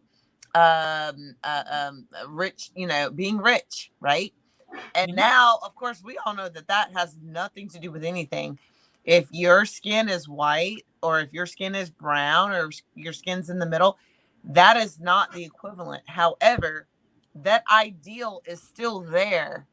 So it stands when it comes to being an American, or wanting what it is that Americans are doing, wanting what it is that they're saying on television and social media to what the Americans are doing, but not having the blueprint, I guess you could say. Like, there's more to it than just that. Go ahead, Coach. Go. Well, the problem is what I see is, again, we as Americans, we sold the world that we're the gold standard. Everybody should want to be like us. And we've only done it simply through military might, because again, America's not the best country in the world. We are the greatest military in the world. So we're the world's biggest bully. Bottom line, 100%. You don't want to fuck with America, I'll give you that. Correct. But we're not the best. So what happens is, so when I think about a DR or a smaller country, is they look at America and they say, we want to be like that. But what they do is they take their eye off the ball of looking at themselves, when they should be looking to themselves and say, we want to be better than what we are. Not, I want to be somebody else. We want to be. So it's a fine line, and they only seem to think by becoming American is the only way that they can be better. When I'm like, no, you want to treat your own citizens better. You want to raise your own standard of living. You don't want to raise it because you want to emulate someone else. You want to raise it from what you are now to be a more prosperous, loving, supportive, fruitful nation. Whether you achieve the American standard or not, it should not be the goal. The goal should be to be better than where you are. That's what the goal should be. It doesn't have, because again, maybe America went too fucking far. Yep. You know what I'm saying? It's like, do we want to be a nation of that much? Because we know America is a nation of consumerism. We're some spending motherfuckers. We buy, we consume. We probably consume maybe a third of the planet's resources in America because that's what we do. Yep. Do you want to be that or not? Maybe no, we don't want to be that, but we want to be better than what we currently are. Most nations don't do that because America's done a great job of tricking all these motherfuckers to say, you want to be like us. And they're like, yeah, you're right. And who do they start with? They start with the elites of those countries. America don't need to convince the poor people. They convince the rich people. The rich people done bought into it, and the rich people of the DR will convince the poor people. See, America's not selling this ideal to the 90%. They sold it to the 10%. The 10%, you're going to sell it to the 90%. That's all we got to do. We go to each country, we sell our, and because what do? We give them, you're an elite, you're exclusive. You see how elite and exclusive you are in your country, and you make those motherfuckers want to be you. But you want to be us. Yeah. And that's what they're doing. We are good at exporting ideals about things that we don't even hold to be true. We say we do, but we're good at selling it. Yeah. We're some great media motherfuckers. America is the master of media, and the master of media is just about convincing people to believe something, whether it's real or not. And that's just really, so again, when I always hear, oh, it's a paradise, like, stop with that. It's a paradise shit. Stop. I mean, again, even the Dominican, I'm like, it is a beautiful country. You're good people. It's good to be proud of yourself. But because America's done this for so long, where we consistently project ourselves above. I don't think Americans are any better than Dominicans, any better than Africans, any better than Indians. But we've allowed ourselves to project and believe that we're in a better. I can't even say we're in a better, because morally, no, I think we're probably just as fucked up as some of, whether it's North Korea. I agree with I don't know if it's Ra or RA with this comment, like the whole statement that Malcolm X said about the house Negro and the field Negro, where the house Negro sees himself more along the same line as like his master, where the master would be like, oh, we have some good food, and the house Negro like, yeah, we do, we got a lot of good food in here, and if the house Negro were to be like, we should run away, the field Negro to be like, let's run away, the house Negro would be like, why would I leave when I have such nice things, not realizing that you don't have those things. It's just, like maybe your circumstances are different, or the things you're getting the crumbs of the people who really have, not understanding that there's a huge separation between you and them. So I think that comment was like really spot on, that whole phrase of what he was saying. So I just wanted to add that into what Rico was talking about. And Dr. HP, I love all your comments. You have, I like everything that you're talking about. I think you're so well spoken. So thank you for commenting constantly. You add a lot of great things to the conversation. Did we lose Rico? Is there anything you had to say, Nikki? You want to add on to it? Yes, thank you. I was just that I wasn't still on mute. Yes, he's absolutely right. Again, I think it's a situation where I honestly believe, because I am very much a positive minded person, and I believe that it's going to get to the point to where we're going to say, anyone who loves that country and who supports that country, they're going to do right by that country. If I had the money to do so myself, I would do that. My dream and hope is to be a philanthropist, to go and help those who need the help and do what needs to be done.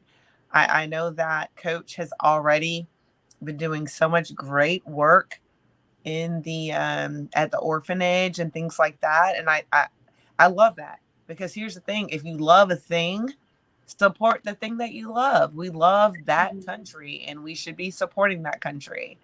But that's giving a lot of credit to say that people aren't selfish, because I think that's a big part of it too, is the selfishness of it, is that I live well in the United States with the money that I have, but I could live like a king. You know what I'm saying? The Dominican Republic with the money that I have.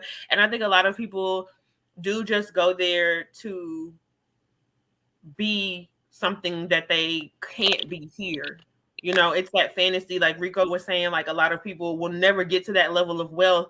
And so like, I'm not going to achieve it. So let me go and find a weaker system that, I don't know if exploit is the right word, but somewhat to an extent is exploitative if all you're doing is like going there to be a big boss and to feel like big shit, with your limited funds instead of wanting to give back. John is great, but I don't think most people are like John, even though I'm an optimist as well. But the reality is a lot of people are more selfish, I think, than they are naturally giving. Power itself is correcting. So just even somebody with a good heart could find themselves in the Dominican Republic and feel something that maybe they've never felt before. Like maybe they've never been the center of attention. Maybe they've never felt like the man in a situation. And even if they go to a different country with good intentions, just that new reality and this new aspect of something they never had and maybe always wanted could just be enough for them to be like, you know what? It's not my problem. I can't fix it. I will say this: the overwhelming majority of people who go to the DR do not do a goddamn thing to help Dominican people. They just don't. That's usually I mean, and that's not even just the DR. That's just worldwide. Yeah, people are not as giving as we like to think that they are. Hey, there he is. Hi. Yes, Playboy. What's going on? The realest ninja in here. Welcome. Oh, I love it. I didn't see Troy typed up, but I'm like, I think that's Troy's face. No, I want to see his drug queen pen dog, Griselda Blanco. Where's she at? Over there. Yeah, that's hilarious. Oh, she over there making a deal for real? She out there making a deal? Nah, she out there dealing this shit. She out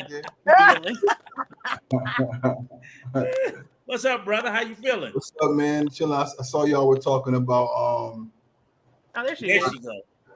There she heard her name. Yeah, I heard y'all was talking about people giving back. You know what I'm saying, when they come to the island and stuff, right? Yeah. I came in on. I saw that. I know you guys earlier. I think you guys were talking about the collapse in the capital because of the water. Yeah. Crazy, right? Yeah, man. Yeah, John was just messaging me. He apologized to everybody that he's probably not going to make it. He said they're stuck in the tunnel. He's like, the traffic is completely stopped. Just tell him be safe. Tell him be safe. Yeah. Don't worry about it. Be safe. He needs to be safe. He has to go. He's on his way to go get Soul and try to make sure. I hate that he even have to come be back out with there. them. So he has to. Not the same tunnel of what was sent to me today. Not that tunnel. Yeah, he has to drive through there to get to where Soul is. Yeah. So the traffic there is real stopped up. I would have sent that Uber so fast. For the baby? Soul's like an adult out here. That's still a baby? You got kids? Look, say she'd have been on that moto concho. She like say she get on the back of that moto concho. Troy, do you have kids? Yeah, I got a daughter. You was just sent the Uber for your daughter. Yes. I'm going to get my baby. She like 16, 17. She could be 45 and that's still my baby. I'm going to go get her myself. I'd have paid that $8. But my thing is, look, we're talking about like Uber. My mind goes to like, what's the alternate route? Like, do I have to take the tunnel? The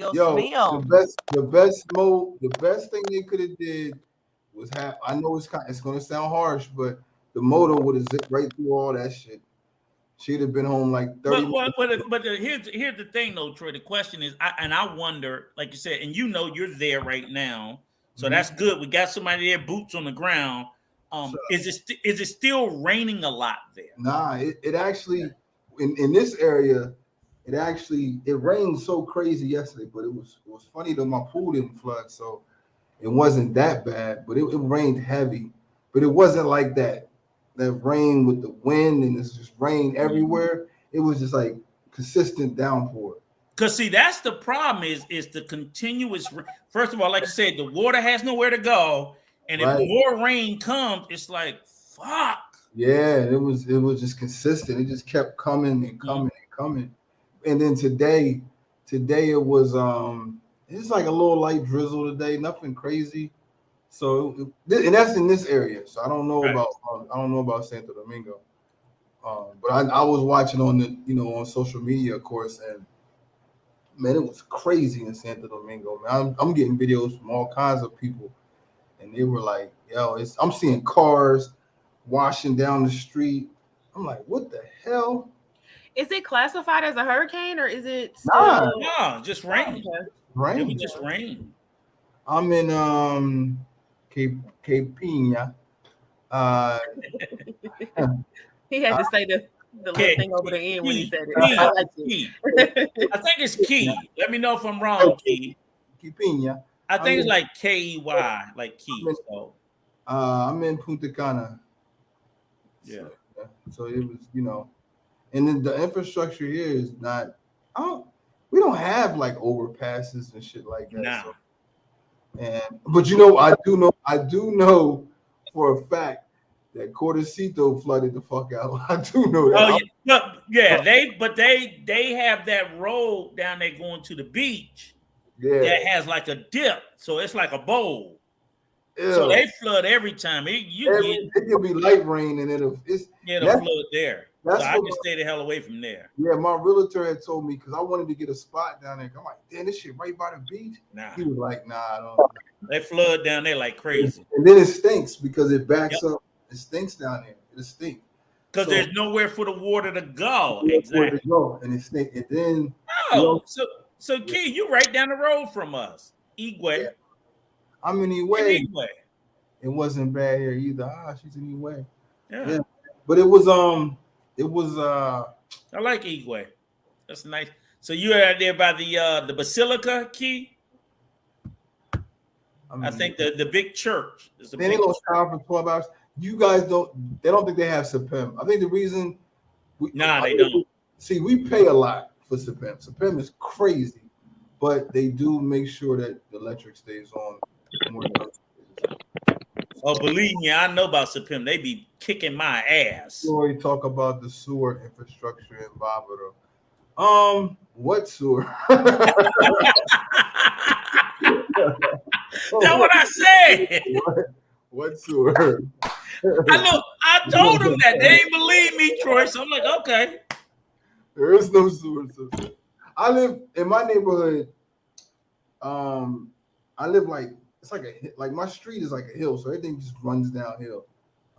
That's what I said. They grade in Punta Cana for water to go away from most places. So they do a good job of grading the land, but there's no sewers. And then SPEM you're right, Key. SPEM is an excellent electric company, but they tear your ass up. I'm trying to go solar. That's one of my things. I heard SPEM they hate that, but I'm a big proponent of it's better to ask for forgiveness than permission. So I'm just gonna put some panels up probably in the next couple of years. Definitely gonna if I'm still at this house, I'm definitely gonna get some panels. But I just need my air conditioning for my bedroom. Troy, do me a favor. Are you on your phone? No. I want you to give us a tour of that pimp palace you got upstairs, that terrace. That shit looking good. Oh, it's he got that terrace looking fly as hell. Oh yeah, they did finish it. We did finally finish it. I finally got. Y'all seen it? I saw the video he did earlier. Girl, that thing about the waterfall and the whole thing with the Canadian guy, and I'm like, smoking cigars with his ass next week. Man, that was I'll be up there with my feet up. Griselda, get your ass out the way, you little bitch. Hey, stop talking about my baby. We're talking about you gonna move for me, goddammit. Look at this nigga talking about you. You tell Look at her. She look just like her That's daddy, right. don't she? You tell him to Yep, that's right. shut it up, Negro. She look like she don't take no mess. She I don't. know. She's a Okay. she's Spoiled serious as hell. ass. Serious as hell. When I first picked her up, she was looking all sad. I was like, y'all want that one right there. I don't need no dog jumping around, acting all crazy. I don't need that one. She's well behaved. She's mature. She ain't but She's 7 months. spoiled. She's mature. She's Spoiled. You supposed to spoil them, so it's fine. Yeah, man. But back to this, I was talking about it on my video. I had got me a Canadian. Look, this is some colorism shit. But I got me a white Canadian contractor, right? So I'm like, oh yeah, I'm in there now. I ain't dealing with it because I had the Haitian contractor first. I tried to cut the middleman out. I'm like, yo, they on some, yeah, we black, we gonna get you right. Soon as somebody else with some more money came along, I ain't even see them cats. So I had to fire them. Then I get the Dominican guy that was referred to me from my lawyer. He did good for the first 2 weeks. Then he started disappearing. So I'm like, all right, when you finish, I got something for you. Because he wanted to do the tariffs. He's like, yeah, I'm going to go do your tariffs for you. And then he going to quote me like $3,000. I'm like, $3,000? I said, the apartment only costs like $6,500 to build. What are you talking about? So I get the French Canadian guy off a Facebook group. Comes in. I'm like, oh shit, he showed up on time. Started doing the work. I'm talking shit. Rico would tell you, I'm like, Rico, I got this motherfucker. He gonna do everything. I'm about to have him put the pavilion up. We gonna be good. He disappears. So this. I had to finish the waterfall myself. It's been taking him 3 weeks. I sent him the video off YouTube. I said, listen, I want this waterfall, just how this white guy did it on YouTube. White guy did it on YouTube. It was about maybe 4 hours worth of work. He dragged this shit out for 3 weeks. I'm like, listen, man, what are you doing? Like, it's not that hard. He comes talking about, look, this is what he does, Rico. He shows up Friday to finish. Hadn't seen him all week. He's like, look, now I'm on the terrace. Looking down. Now he can't see me. I'm looking at him get out of his truck. He's walking fine. He gets to the gate. He puts this limp on.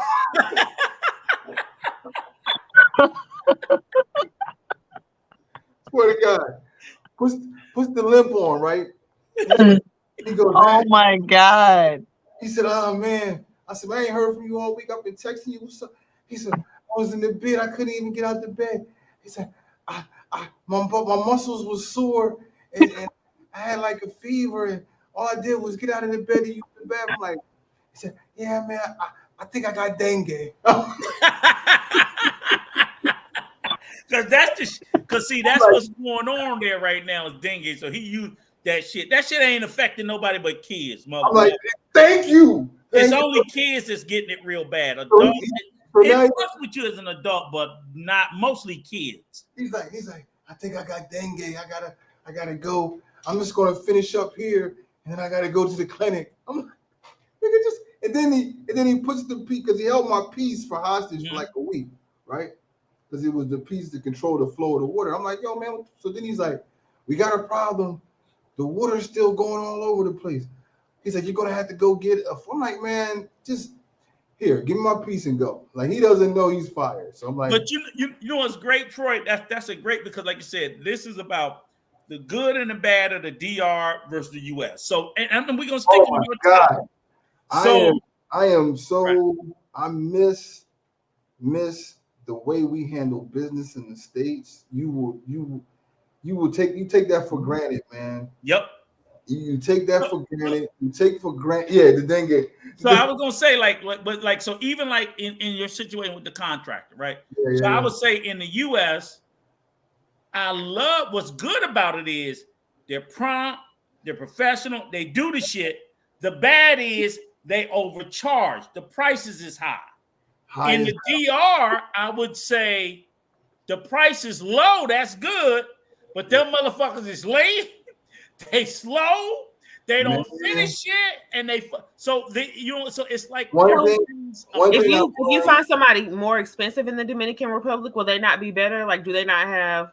I Because thought I was for a about to minute. say in the United States, if you go with the cheapest person who can get some stuff done for you, you still gonna be effed over. You're gonna get what you pay for. So I'm like, Right. I'm thinking I got the French, the Canadian guy. I'm like, yo, I'm like, okay, bet. I'm willing to pay a little extra more because I'm so frustrated with the service. Like, hey man, I'll pay a little bit more. I don't care. And it's And still then he not worth turned it. around But what did you say? What did you say they do? They adopt the same work ethic that they as fucking have everybody over else. there. It's like, So even if it's a white guy, he become Dominican work wise. Like, because fuck. you know what everybody says. Everybody is basically like, what you gonna do? You know what I'm saying? Like, what you gonna do? Sue me? And he's like, you don't even know where to go to sue me at.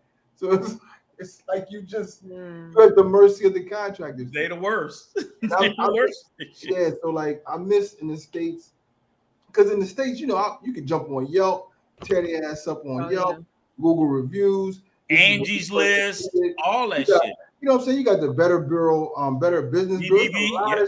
It's a lot. People be, you know, you get out of the States, and that's one thing I miss. One thing I miss is Amazon, having that shit at your house the next day, whatever you want, and just the way people do business here. I wish that people had a better business ethic. Yeah, like man, we shaking hands like men. Like stand on your shit, man. Let me ask this question to you guys. So when you're doing your contracts and having the conversations, are you able to say that week 1, when you've completed X, Y, and Z, No. I'm paying you this?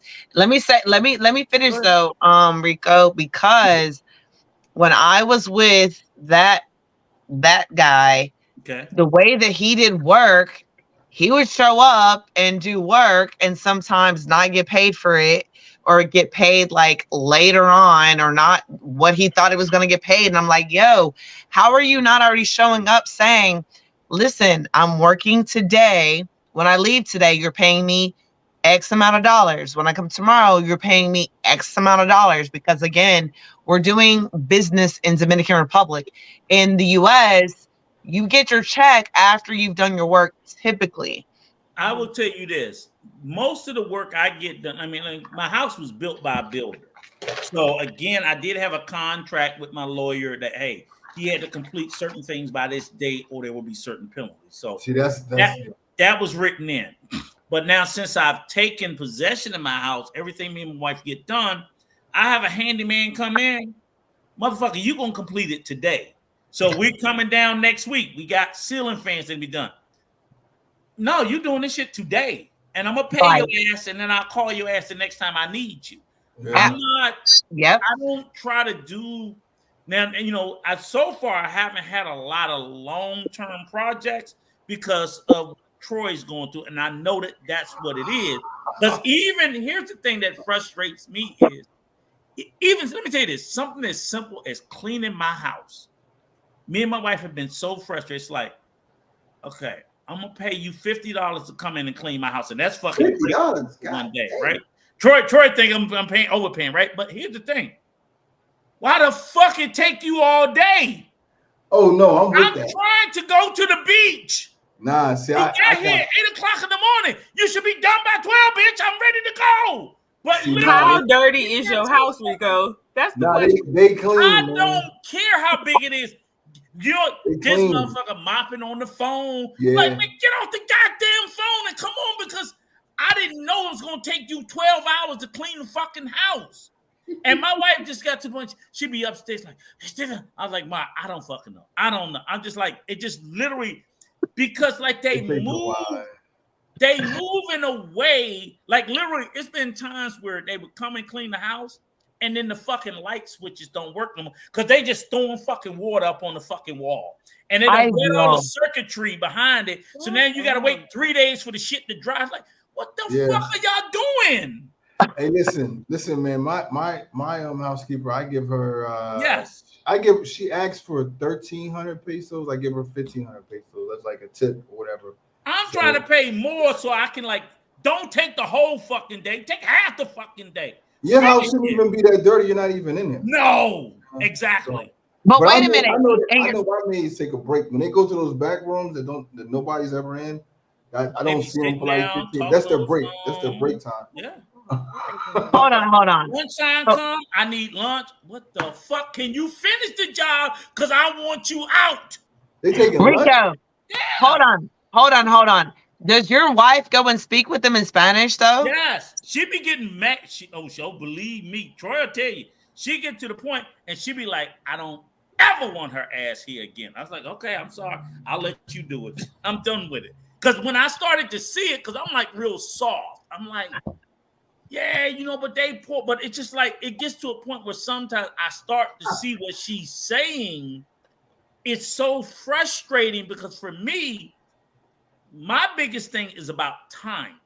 Yeah. I don't believe anybody has the right to waste my time but me. I'll waste my own time.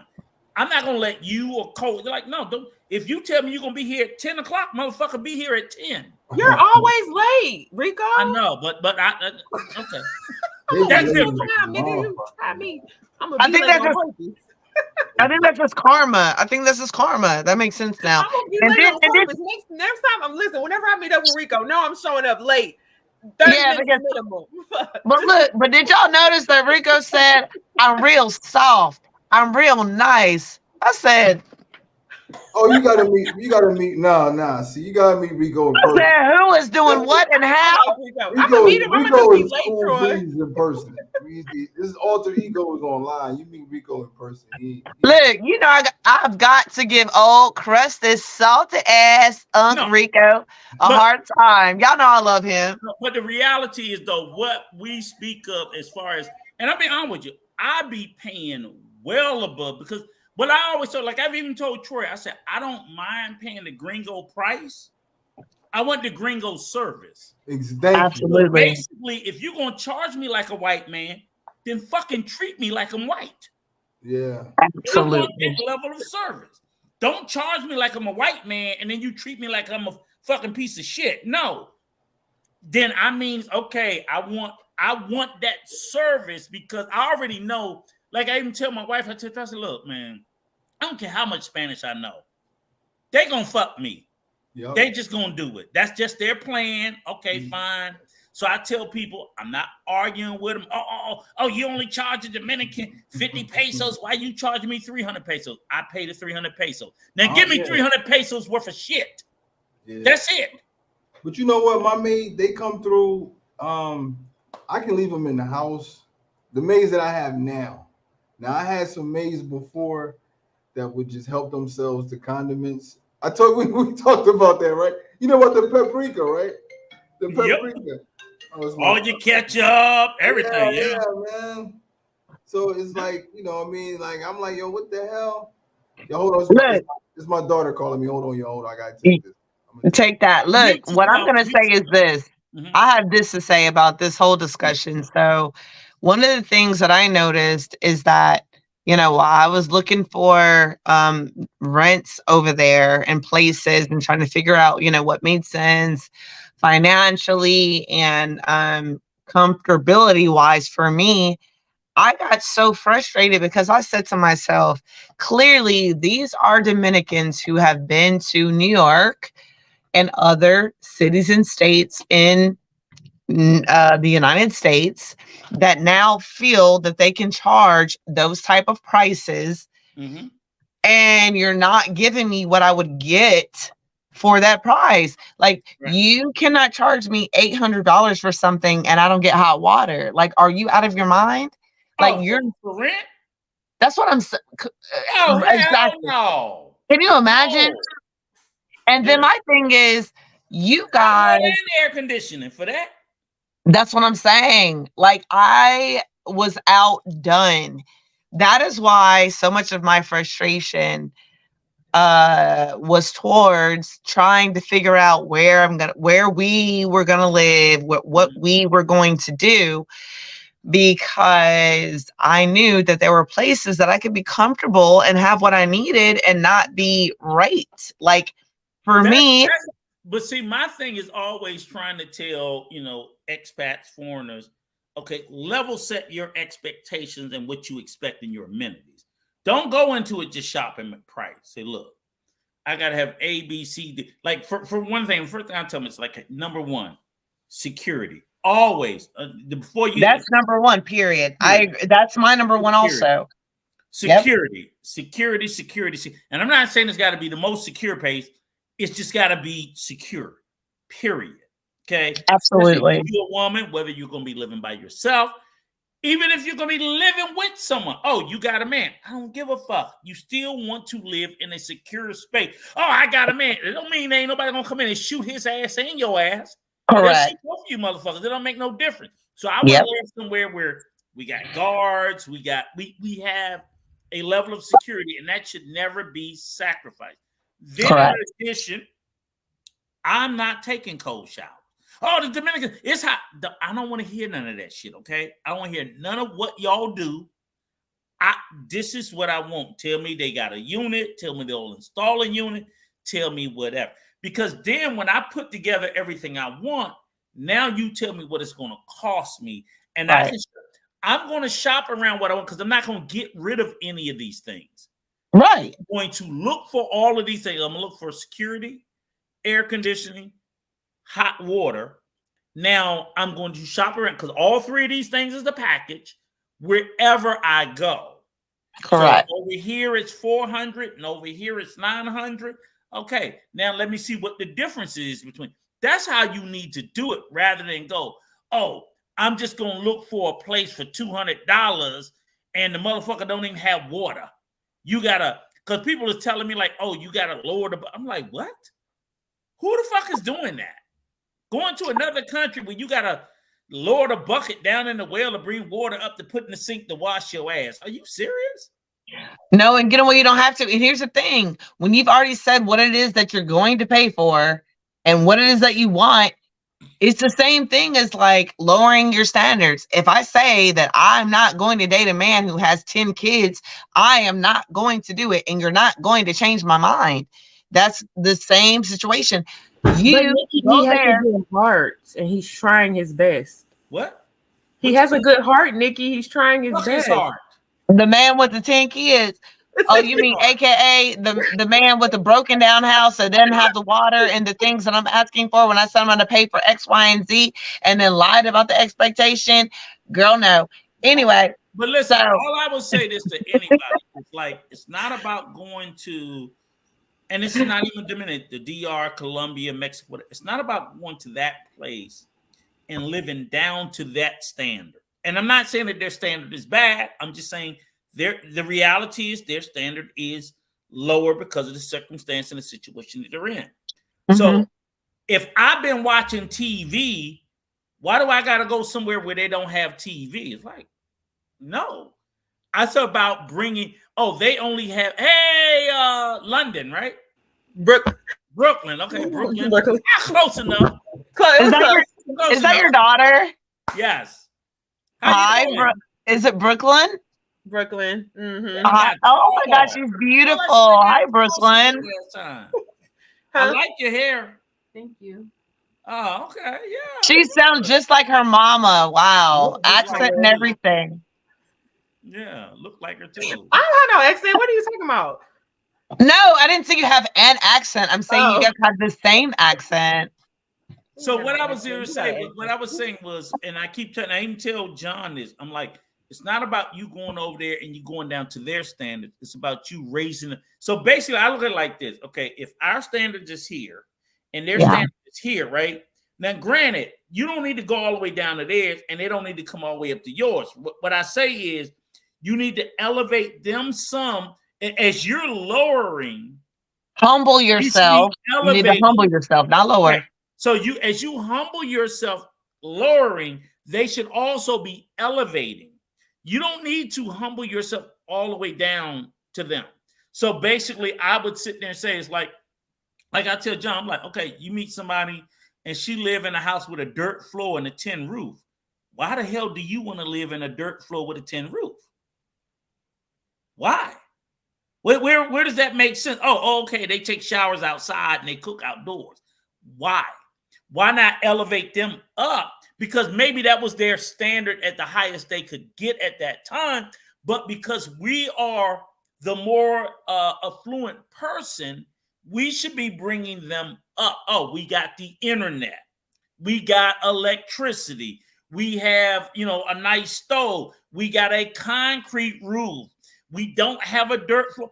These are the things that you have the ability to introduce them to, is what you should be trying to do. Not let them introduce you to 50 years ago. Why are you going backwards in time?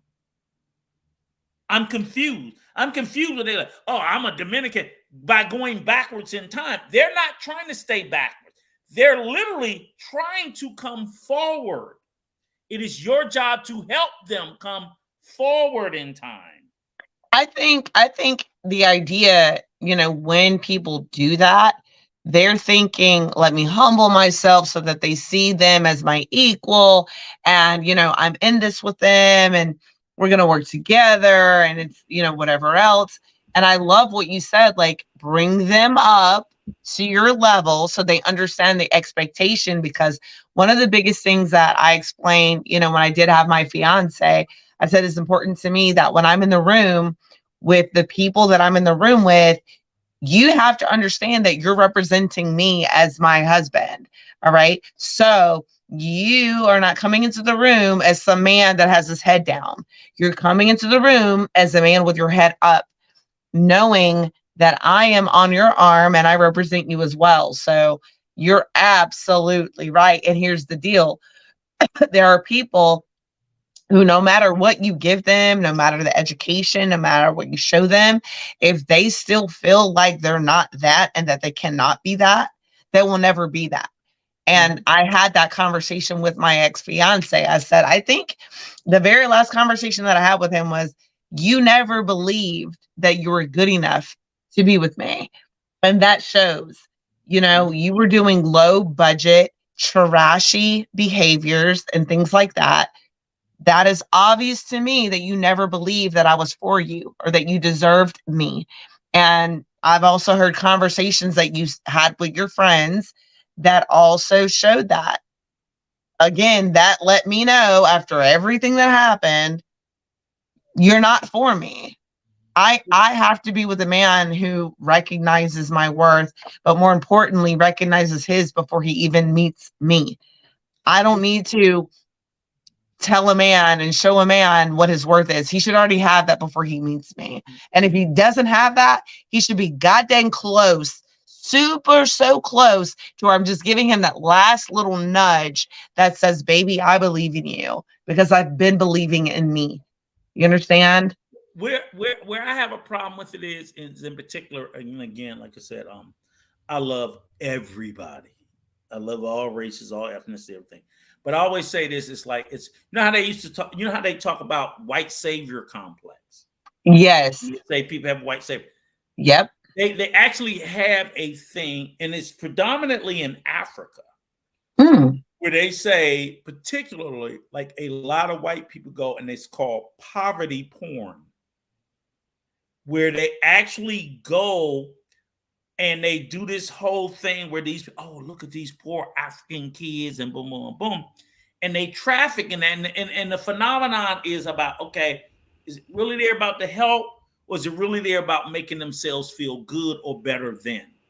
A lot of those Christian organizations that go and do missionary work, a lot of that is that poverty porn type of thing where it's like, oh, let me make myself feel better about what I have. Like, let me see these people struggling and feel sorry for them.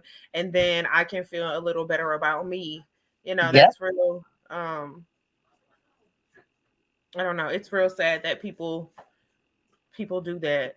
But it's kind of like I said earlier, like that type of, any type of power can be corrupting within itself. Like there's studies and stuff. I went to school for psychology. I ain't finished, but I know a little bit. But like there's studies and stuff. Or there's a whole movie on Netflix, The Prison Experiment. It's really rough. I've watched one version of it, but it's hard to watch because I looked into it so much. And like what those people went through were horrific, but like the people in the study were so caught up, like you give yourself this impression of power and you're in control, and people really forget like who they are. Because I mean, at the end of the day, if you believe in something strong enough, you believe that certain people can be sacrificed for like a good a lot of the time. And it takes a lot of mental strength to be able to not let that fully take over your mind, to not let that fully take over your personality. It takes understanding what ego is, right? It takes knowing that if I allow my ego to take over, like that's ridiculous. You know what I mean? Like understanding that ego is the part of yourself that is insecure about something and trying to overcompensate for something else, right? That really is what ego is. Like, oh, I'm better than you. Okay, so when you go home and you sleep at night and you think about the fact that you told yourself that you're better than somebody, what really does that do for you, right? To me, I feel like that's a lot about the egotistical mindset.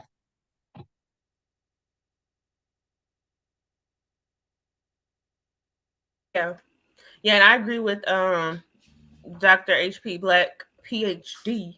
Put that on the end and give them their respect. But yeah, like unless you want to learn better sincerely, like it's work to grow. You missed every goddamn thing. Yeah, you've been on for like 8 hours. We forgot you. Yeah. Were you walking the dog? Or you went no, my daughter called. She was checking on me. She thought I was in the flood. I'm like, nah. Aww. Nobody care about your black ass. Somebody awesome. You're so jealous. I be jealous. Somebody cares, you know what I'm saying? So she just was checking on me. I'm like, yeah, I'm straight. You told her you was gonna send an Uber to go get her if she already know. She from the city, so she lives in North Jersey, so she know. You know those Northerners. That's a whole different breed right there. Northerners. I wouldn't have had my black ass over there. She would have jumped right in the. She'll jump right in the Uber. But nah, I'm telling you, if I was a coach, I'd have been like, so listen, you gonna have to get on the moto.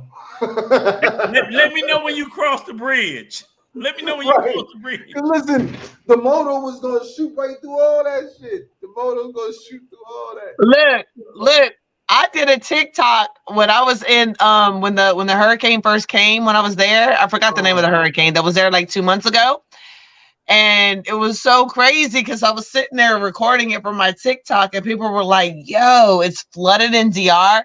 And I'm like, yeah, but these guys were leaving from the colmado on their motos, still bringing Presidente.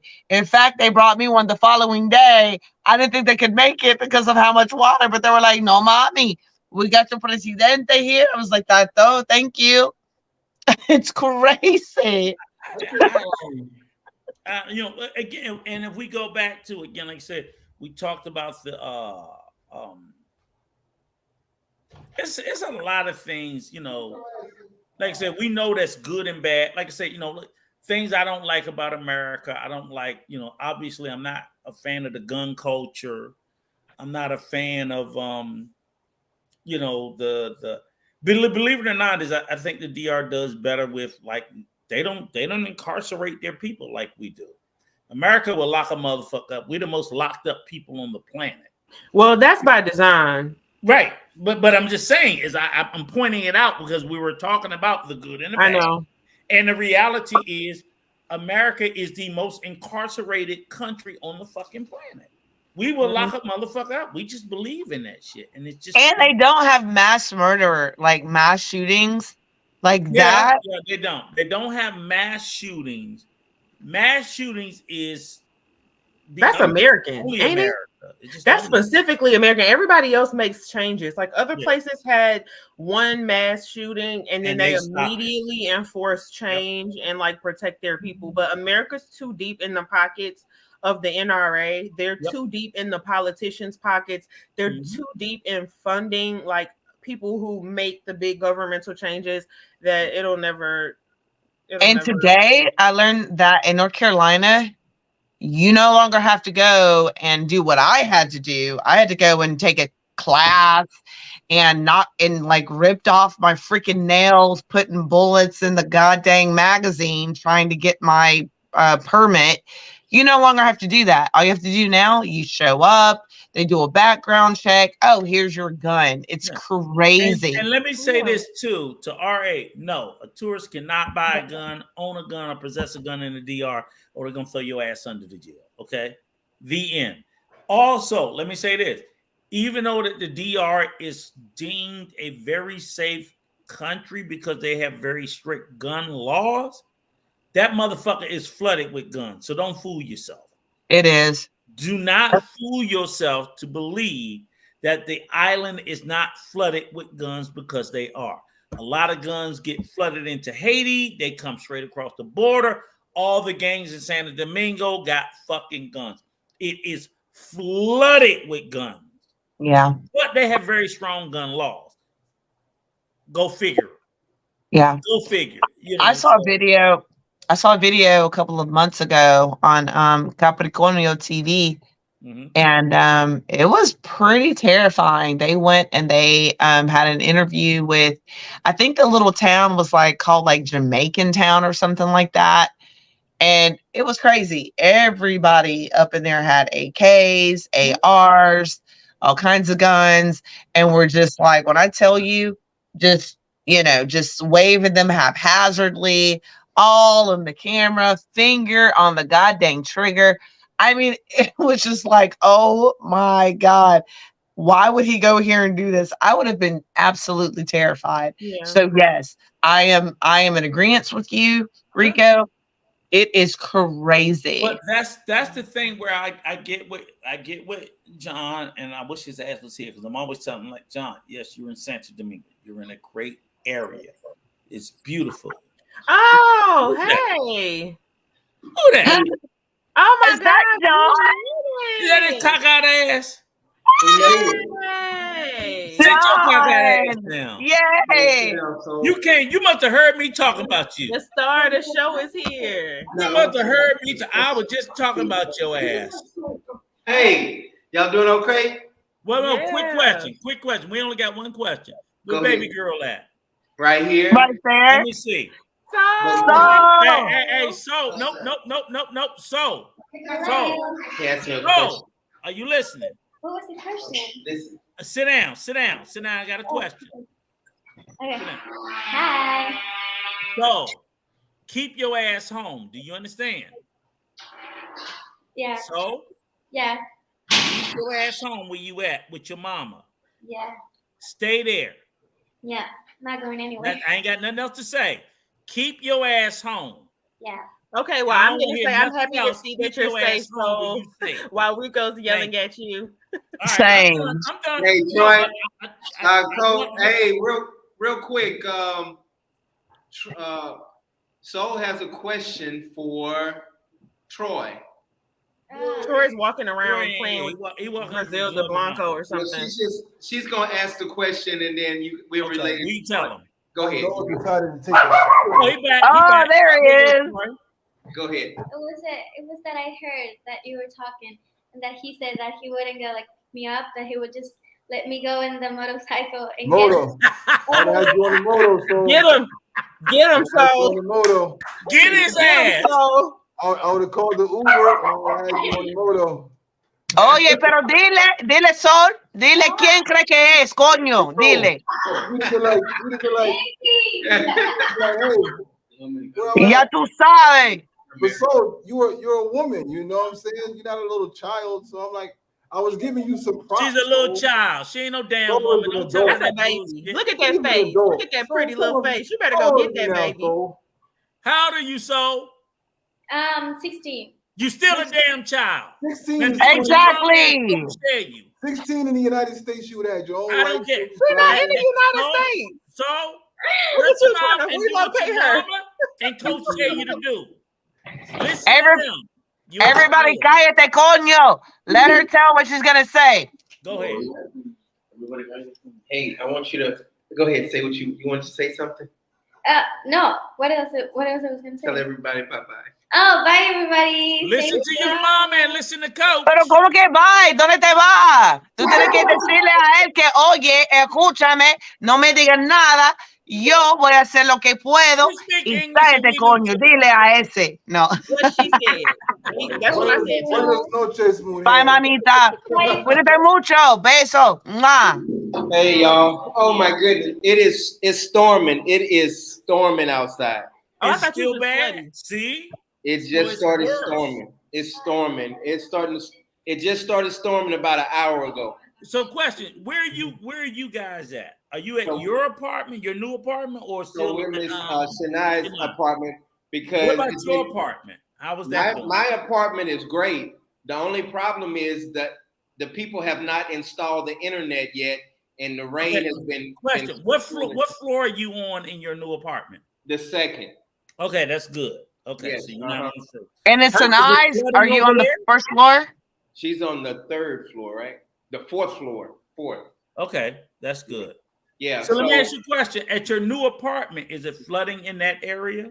No, it's not flooding. Thank God. I mean, they do have some areas, the pockets that are flooded, but our house and the other apartments are not flooded. Yeah, I'm just thinking like long term. So it's good you're at least on the second floor. You're at least one floor above. Because I'm thinking like when everybody's thinking about this year, I'm like, this year will be over, but next year it's gonna rain. Right. The year after it's gonna rain, and the flooding we know is a problem. Shout out to everybody on the channel, and even Carl. Carl just got a place through our real estate agent, and Rico. That's matter of fact, I'm gonna have him. You're gonna see him on the channel a lot. So 2 people have already got properties through him, and then I'm the third person. So he's gonna be a part of the channel, helping people move in certain locations. He's a real estate agent, and Mr. Armando. Come say hello to the Dominican Route family. He's off the first floor. And he speaks English. Very good. Okay. Oh, yeah. Mondo? His name is Mondo? Yep. You're compromising me saying that I speak English. Stop shooting your shot, Nikki. Nikki's shooting her shot. I do my best. Okay. How you doing? Ese hombre dice que yo estoy siendo freca contigo, pero eso no es la verdad. Solo yo estaba hablando con usted y nada más, coño, yo por hablar. ¿Y qué, coño? Nikki, how are you? Nikki, behave. Say hello to Carl. Carl yeah. Hey, how you doing? Hello from Dominican Republic. Love to you. Hola. Hola. I hope to see you. Oh, I'm good. We're having a lot of rain, but we're good. Thank God. Yeah. Glad to hear. Very glad to hear. Does anybody have any questions about him with the infrastructure? And hey, Carl, how you doing? I hope to see you soon. So what we do. Let me ask you, Armando, what do you know as far as the can you give us any insight on the infrastructure? I mean, we obviously we all saw the bad news with the tunnel and all that and the loss of life, and we all feel bad about that. But like, and then I'm concerned because I know that the flooding's there, and then you and Coach is telling us more rain is coming. Yeah, so that's not helping. So what can you tell us about the situation? What's going on the ground right now? Well, the government made an announcement on like 3 hours ago. There will be no school on Monday, neither Tuesday, in order to protect the kids. But I was talking to my wife. Well, that would be more concern to people because people will go to work if they don't have anyone to take care of the kids. People will worry about them going out, and we'll worry about the kids in the house. So it doesn't make sense. Why don't you give the day off to everybody? That's right. That would be more safe. That makes sense. Oh, yeah. Carl said hello. Hello, Carl. But Mondo.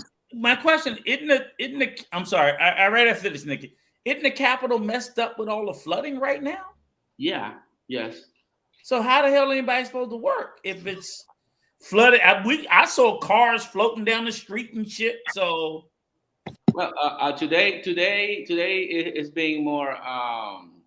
It's back and forth. It starts, stop. But yesterday, since 1 p.m., it never stopped, man. I went. Last night I went to the grocery store.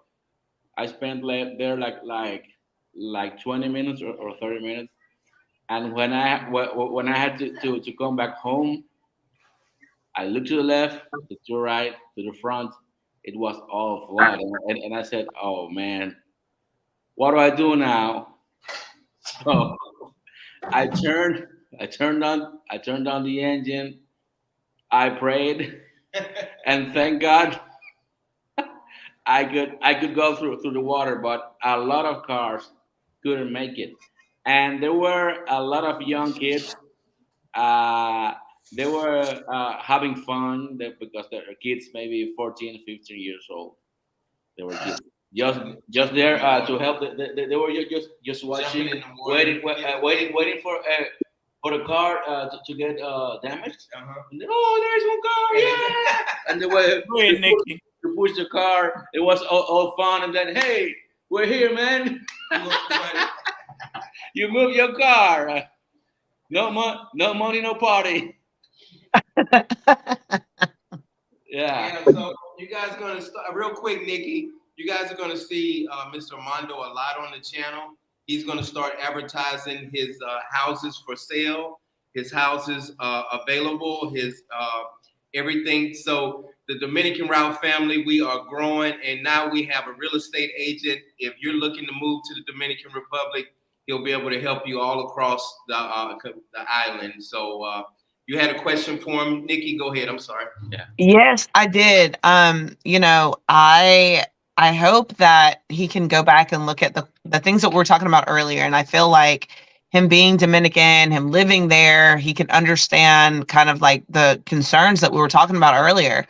We talked about a sewer system. We talked about why it is that you guys have the flooding and what is happening and why is it that there's nothing being put in place, and when is it that you guys think that something will say, enough is enough, we have to do something to get this taken care of, because we have people that are rich and wealthy that are coming there, bringing up the economy, spending money, purchasing properties, but yet and still the infrastructure is not having anything happen to where it makes it safer, not only for expats, but more importantly, for the inhabitants, those who are born and raised in Dominican Republic. It should be safe for everyone. So the conversation was, what is going to happen? What can be done? Why isn't it already been being done? And what do you think about that, Mondo?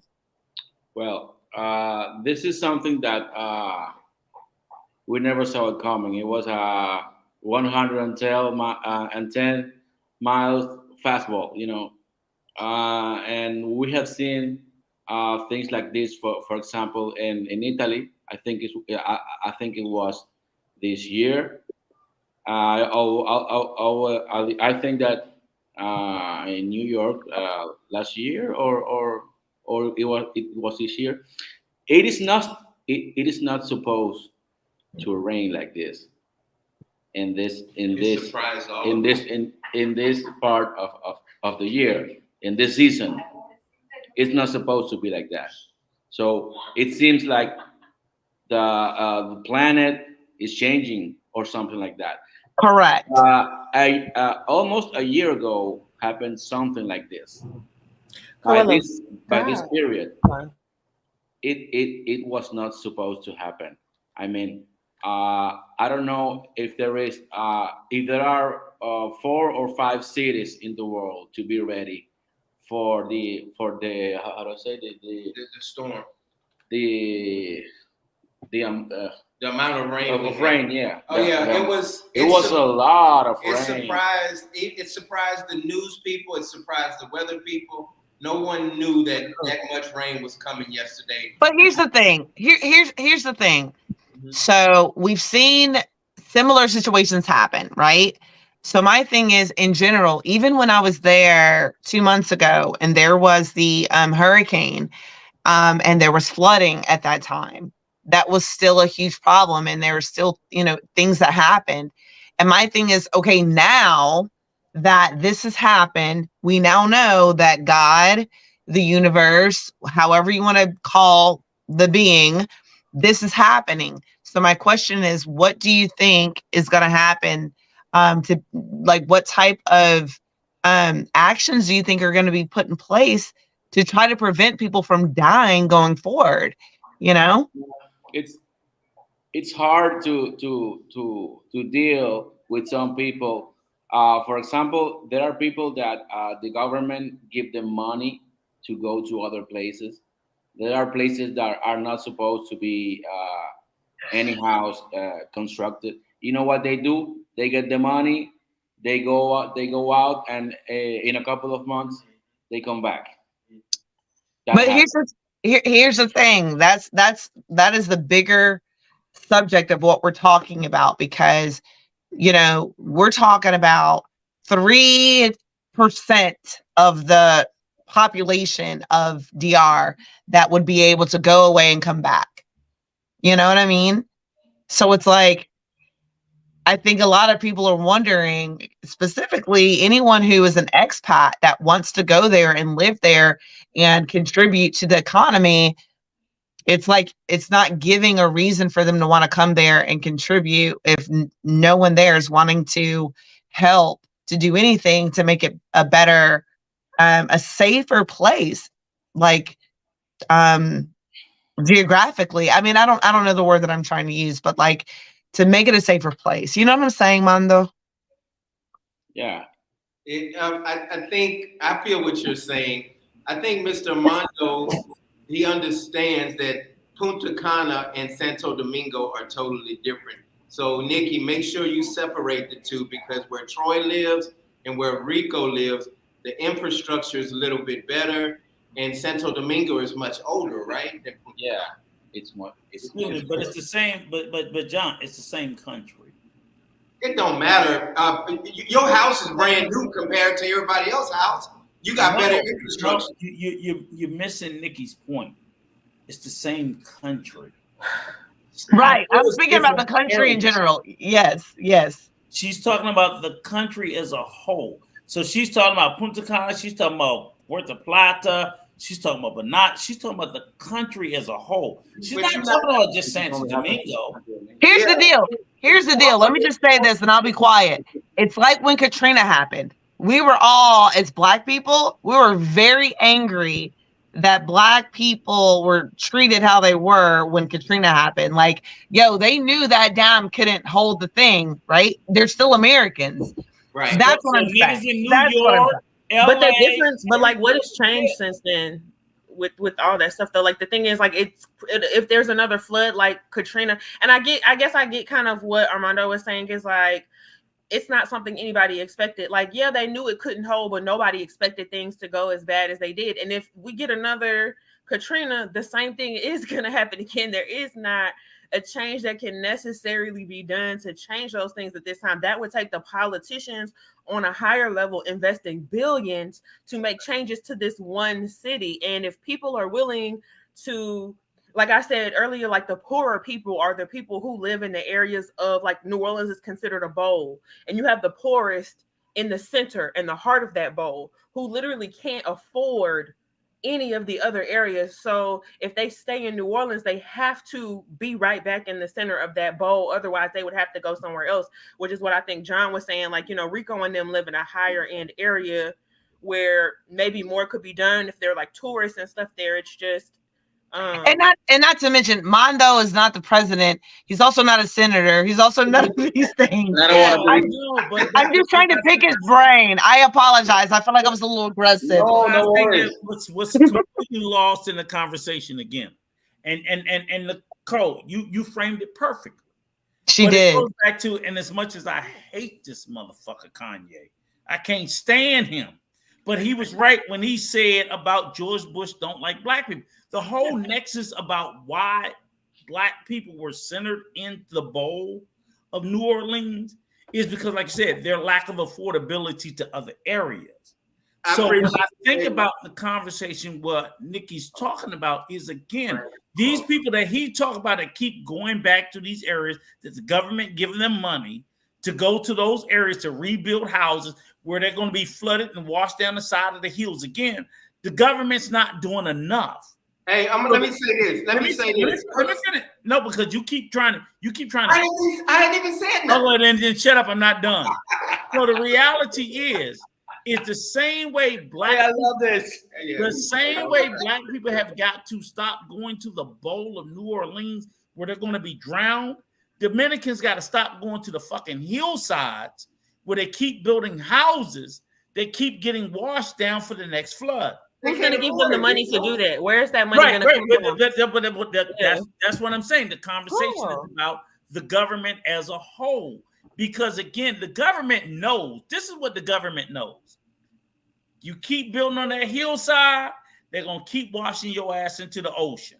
I'm going to give you money, and I'm going to give you just enough to build on the hillside, and I'm going to send you to get your ass washed into the ocean. The same thing we do with Miami, the same thing we do with New Orleans, the same thing we do everywhere that's flood rage when we know that climate change isn't going to change. It's just going to get worse. But that's the thing too, though. Oh, sorry. Go ahead, John. I'm going to say something after you speak, John. Thank you so much. First of all, Rico too uppity to come over here and see what the hell going on in Santo Domingo and all in the mountains in San Cristobal. I know it's gonna flood there. Well, I know you too uppity, so I'm gonna bring my black ass over there. But go ahead.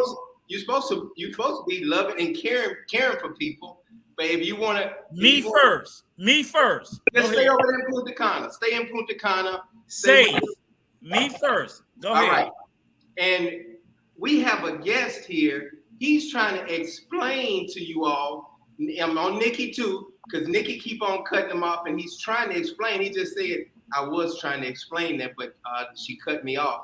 And that's when he turned to me. So, Mr. Mondo, go ahead and finish saying what you had to say about Santo Domingo. Okay.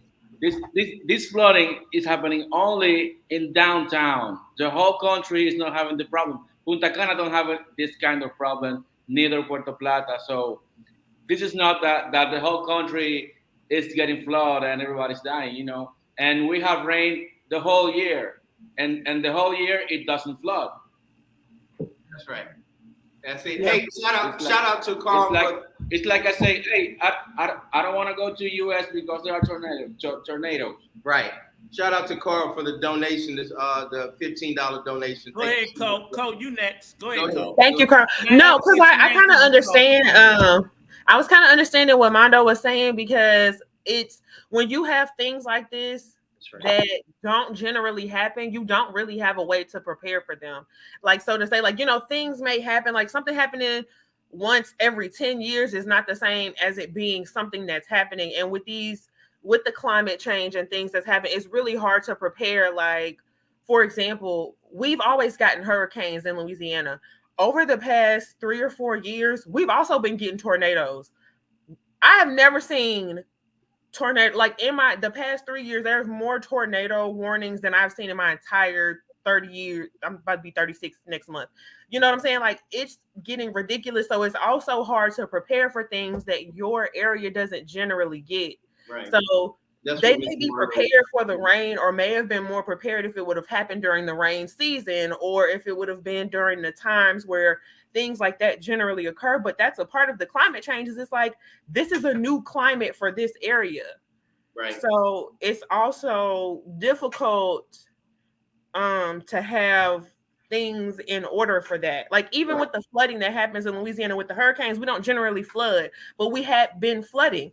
You know, we had Katrina, and then we had Rita, and then we had the river overflow, and it was like people had hurricane insurance, but people didn't have flood insurance. And so now it's like, oh, well, this was a flood, this wasn't a hurricane. So it's just like, there's always a way that the system is going to try to get over on the people. There's never enough preparedness you can have unless there is that. That's a great point. I don't want to say that's a great point. Let me say this, Nick. Cole, Mr. Armando had a good point. He was saying something about what Nikki was talking about. You cannot be prepared for. I wasn't prepared for yesterday. Did we get any warnings that it was going to storm this bad yesterday, Mr. Armando? We had warning, but it was not expected. Oh, you did? You did have warning? Did you hear that, John? You didn't have a warning, nigga. Did you hear that? Did you hear that? Right past that. Yeah, you had a warning, nigga. You had a warning. Okay. Saturday morning and Saturday at 12 p.m. It was a green. There are three levels: green, yellow, and red. Man, if you know that it's gonna rain this amount of water, you have to tell the people, hey, this is gonna be ugly. At 8 a.m. you have to put the red alert so people get ready. Why do you wait that the water is here to change it to red? Mr. Armando, can I ask you a question? Yeah. Did Santo Domingo flood last year? Last year, yes, it did. Did it flood the year before that? No. It didn't? No. You positive? What you mean? He lived here. No, I heard a man. Like this. You positive it didn't flood the year before last? Because I will pull up a video of that motherfucker flood with cars floating down the street the year before that. He said cars floating down the street. Yeah, I'm just saying. I know what a flood looked like to me. Cars floated down the street this year. Cars floated down the street last year, and then cars float down the street the year before that. Yes or no? Roll the tape, then, Rico. I'm trying to give him a chance. Let me say this. No, I'm trying to give him a chance. I want to. Okay, this is for you. Be quiet, John. That's a question. This for you. Did it flood? It flooded. He already said no. He said no. No. He's thinking now. It flooded this year. It flooded last year. He said no for the third time. Now shut up. Okay, let's talk about Quinn's comment. Okay, this is. Look at he Google search. Okay, I'm gonna mute Rico for a second so we can answer Twin. We could address Twin comments. We've been on here 2 hours. This is really for Rico. Americans trying to change a culture that has been operating like this for their whole life. Worry about America. No, this is for all of y'all. Twin might have just got here in the conversation. So Twin, if you would have been here earlier, you might have heard us talk about how important it is for the people, most of these people on here, except for me, because I'm still in America, but everybody else is expats who live in a different country. And if you would have been here earlier, you could have heard us talk about how important it is to give back to a place where you find yourself residing in. And the reason that you do see these Americans concerned with what's going on in that culture is because these Americans find themselves as a part of that culture and are not just trying to siphon from it, but also want to find ways to help it. So your comments a little off center from what we focus on over here, but thanks for watching and commenting. And can I hop in there too on that one? Go ahead. And thank you for bringing that up. And you worded it so eloquently. Americanos trying to change a culture. We're not trying to change a culture. What we're trying to do is elevate a culture. What we're trying to do is make it a healthier culture where people are more safe. Yeah. Because I love that culture. Let's be clear about that. Anyone who knows me knows that I even make a joke when people say, "Oh, you're not Dominican," and I say in Spanish, "I am American birth." But I have, I say it in Spanish, but I'll say it in English. I say that I have the soul of a Dominican woman. So normally when I talk about it, I say, sí, yo soy americana, pero yo tengo alma dominicana. So please know that we love the Dominican culture as family. So I'm gonna leave it at that. I'm sorry, Mando. I hope to see you soon here. We have some sancocho together. Yes, ya tú sabes. Tú eres mi hermano. For Mando, I love you all guys. Yeah, real quick. Thank you, Patrick, for the super chat, $5. It's about where you live. The same thing happened in Louisiana a few years ago. It's the country. It has nothing to do with the climate change. Yeah. So some certain people's just opinions. I disagree. I've been in Louisiana, like I said, on December 8th. I'm gonna be 36, y'all. So be sure to send me a little shout out. But in my 36 years of living in Louisiana, I've been here the whole time. There's definitely climate change. We have never had tornadoes like this before. Tornadoes are not a thing that we get in the deep south in Louisiana. Like, that's not here. We get hurricanes, we get things like that, but it's definitely a change in the way that things go. So it's literally the opposite of what he said. It's totally climate change. Climate change is definitely playing a big part, Patrick. But and I mean, where you live does obviously affect what type of weather you generally get, but those weather patterns are changing for everybody. We got snow 2 times like a few years ago. I was like, what the hell is happening? Like 2 times in 1 year. It was crazy. I was like, okay, all right, relax a little bit. And like I said, you know, things like that do not happen in Louisiana. Like Texas might get snow, you know, the Midwest gets tornadoes, but like Louisiana, those are not our things, but they're here now. Thank you, and we're more likely to have them this year than in any year previous. So we appreciate your super chat. We just disagree with you slightly. It's still respectful. It's all love. Full of shit. Oh, okay. Well, never mind. It's not love from Rico. My bad. Well, let me say this. Since we talking about the Dominican Republic, Mr. Mondo, how do you feel about what you think some bad things about the United States? What things we need to work on?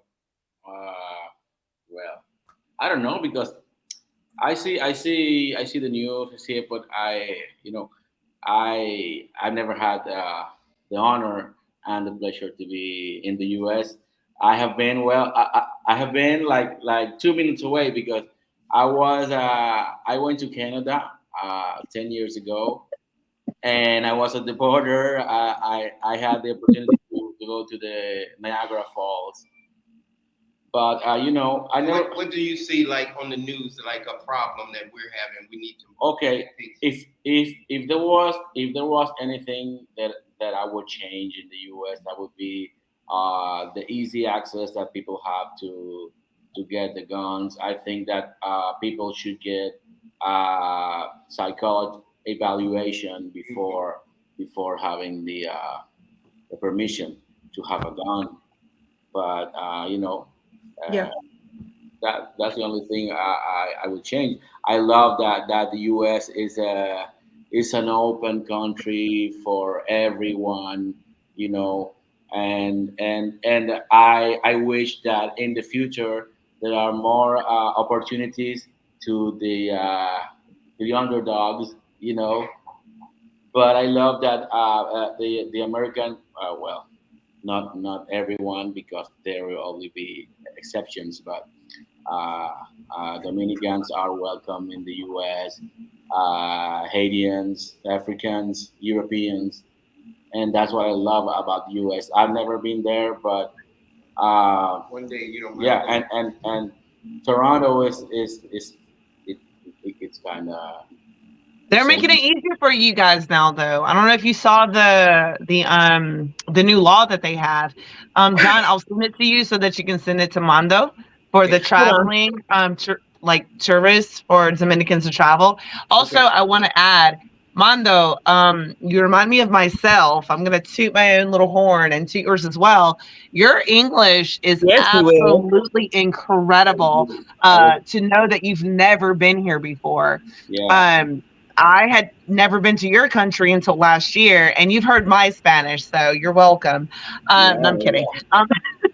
Hey, no. When I sorry that I wait, let me interrupt y'all real quick. Hold on 1 second. Just 1 second. I want to interrupt y'all because Patrick sent another super chat. So before he sent the second super chat, his second comment was, it has nothing to do with climate change. The government is messing with the environmental. And then he sent another $5 super chat that said, we need to change the current president and stop voting Democrat. Boo, boo, tomatoes. All right, go ahead with what you were saying. Hey, Nikki, when I got here, before John introduced me, I hear you speak Spanish, and I said, oh, you have a Dominican in your life. Yeah. Hueva. I smell the bullshit. They in here making sweet eyes at each other. We see it. It's cool. No. It's cool. He's got a wife, for God's sakes. He's got a wife. I'm just being friendly. That's my bro. Your ass was Dominican. He didn't think you was Dominican. Yeah, no, he said, hey, I think she's Dominican. I said, no. No, he did.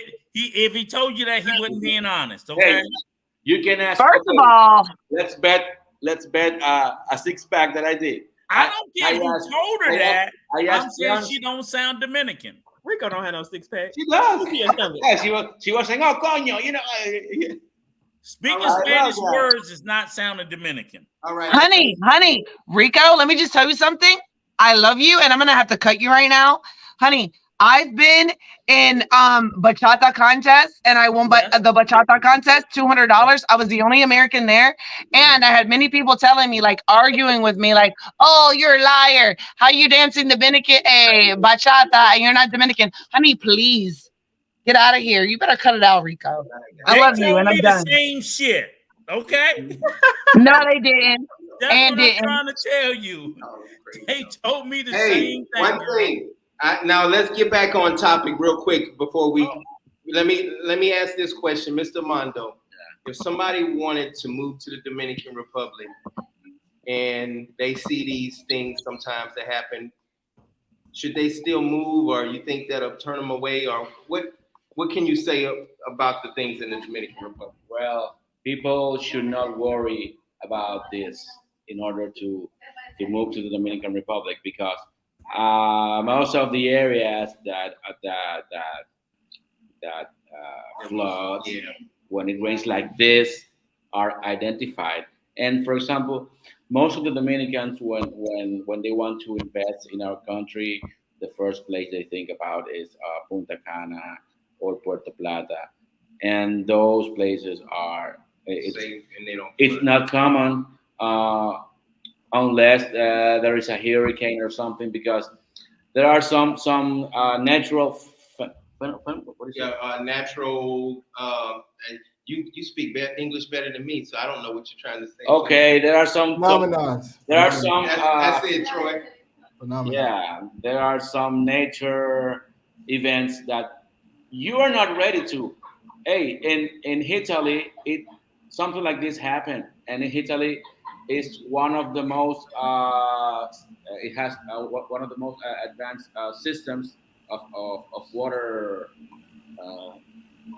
Filter. Rico, what is that? The water. He's trying to talk about the water system, the drainage. It has one of the most advanced systems, and they had a lot of water. They had a lot of cars, like there were boats, Hey, Rico, you always ask this question all the time. Let's bring Nikki up. You ask this question all the time. You ask about the system, the drainage system, and how does it work? Yes, you do. We discussed that all night. They don't fucking have sewer system. How do you know? You're not from here. Because I've been every fucking where there. There's no sewer system. Well, let's ask Armando. Well, you ask them. Do they have any sewer systems? How does the waste drain and go out? Where does water, not waste, water. Water. What is okay. The thing is that the water is supposed to go to the ocean, but not all the people are aware that if you are walking on the street and you start throwing the Coca-Cola bottle, papers, the system gets stuck, and when it rains, the water can go where it should be because it's full of trash. There's a video that was recorded yesterday in one of the rivers, and there was a lot of trash. Armando, what system gets stuck? You said the system gets stuck. What system? Okay, when it rains in That's Nikki. Nikki, say it in Spanish for him. ¿Cómo se llama la vaina? When it rains. Say it in Spanish. Okay, Nikki. Cuando llueve hay sistemas de tubería que llevan el agua hacia el océano. Y entonces cuando llueve, cuando la gente tira basura, se tapa y por eso el agua no puede correr donde debería correr. The trash is backing up the drain system. Entonces, pero ¿cómo se llama el sistema esa que él está hablando? Yo no sé el nombre de eso. Drain.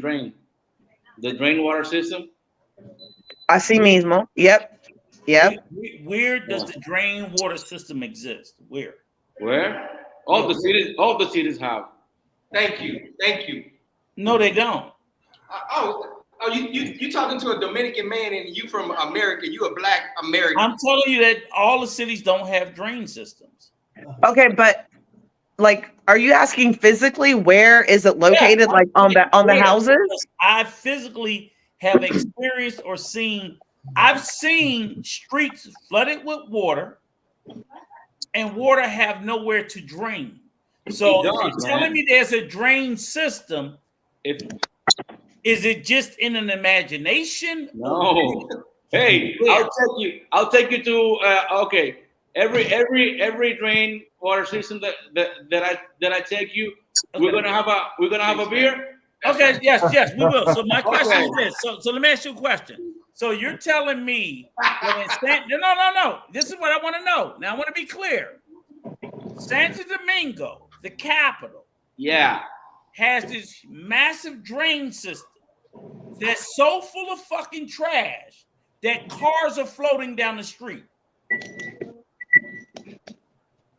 Huh.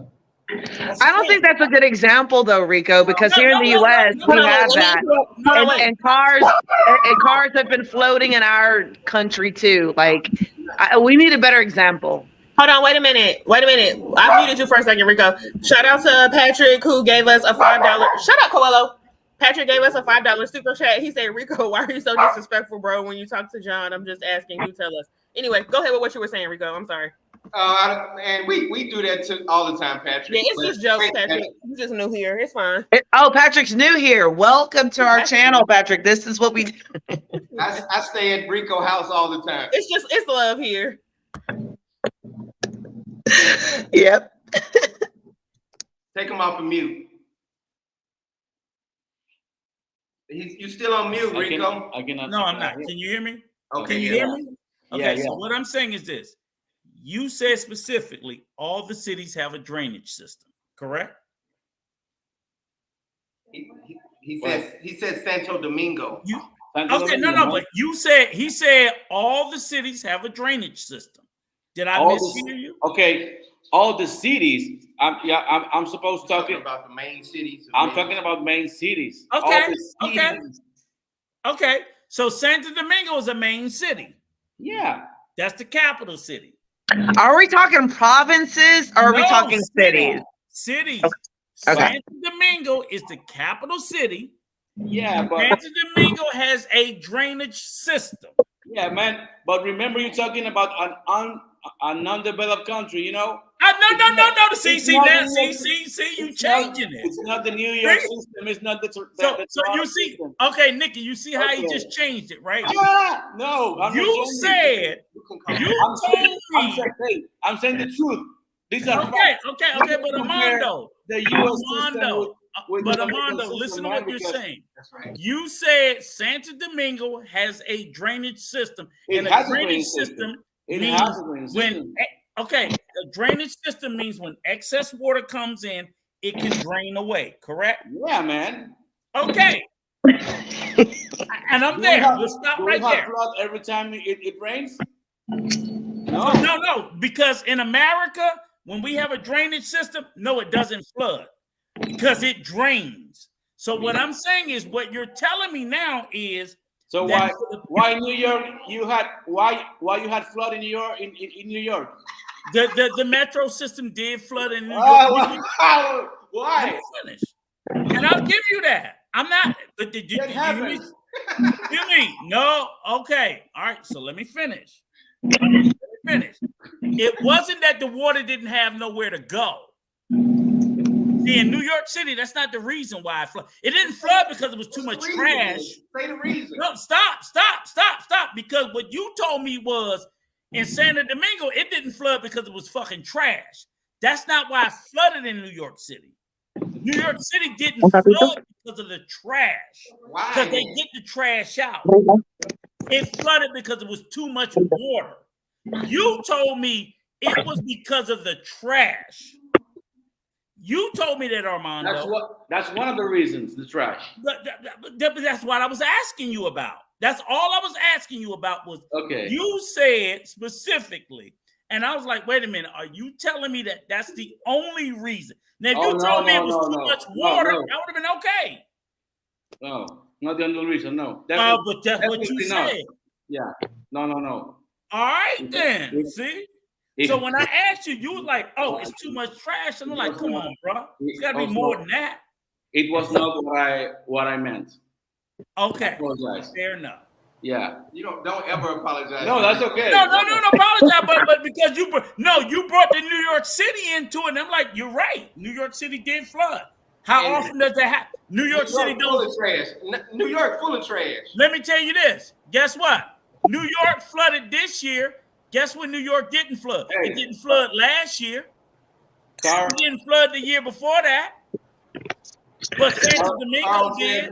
Click on Carl. Let's see what Carl says. No. You're trying to skip it, goddammit. Santo Domingo didn't flood. I mean, New York City didn't flood last year or the year before. Well, I was trying to stick on Other's comment because it's like New Orleans flood every time it rains, and that's true. That's part of the reason why I be like, New Orleans talk a lot of crap, but every time they get a hard rain, they over here messing up our streets and making our traffic extra thick. But you also say, Nicole, right? New Orleans is below sea level. That's right. That what I'm saying is make the shit make sense. New York City, New Orleans is below the ocean. But where's Santo Domingo? I mean, but Dominican Republic, that's a whole island. So is that below sea level? I don't know. I'm just no. Yeah, welcome to Rico's my body. No. It's somebody got the echo. Got an echo. Is it me? Somebody got two things open. In the stream yard. I don't have. We gotta have open. All I did was plug my phone into the charger, so I don't know if it's my fault. It wasn't before, but now we got the echo. It's still there? Yes. I'm the only one that doesn't hear it. Let me unplug my phone and see if it's still doing it. Is it still doing it, Troy? It just started all of a sudden. It just started. I hear it. All right. But hey, guys, I can hear. It's good. It's going now. It's going. I think it's gone now. But so that's the only thing is, again, I'm not sitting there trying to take it away. And again, I'm like, y'all be killing me with this. Arthur, I don't know what the fuck we talking about with the killings in New York. That's just irrelevant. Again, I don't know why people introduce irrelevant bullshit. But again, the reality was what I was saying was, if in fact, I'm sitting there saying is, somebody pull up videos of what we saw in Santo Domingo in America, where cars are floating down the fucking street. That wasn't all Santo Domingo. That was San Cristobal. I didn't say that was all of Santo Domingo, John. Anywhere in America where fucking cars are floating down the street like we saw. Stop.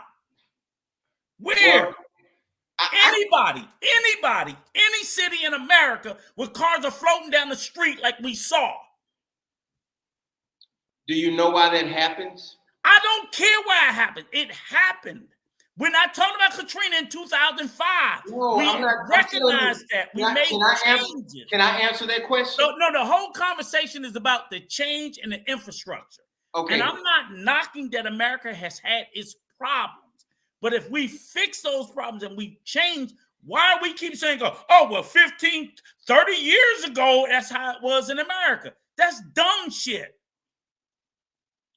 Okay, well, come on, John. Your chin is great and your hair is black. That's dumb shit too. Absolutely. Now tell me why cars is floating. Tell me why when you went to get sold, you had to drive over the river through cars floating down the goddamn street. Tell me how dumb that is. You should have said the moto. Go ahead, John. Answer the question. What you want to say, John? I didn't see no cars floating down when I went to get sold. They had already cleaned them up. That's my answer. You should have sent the motor. Right. John said what he said. Final answer. That's my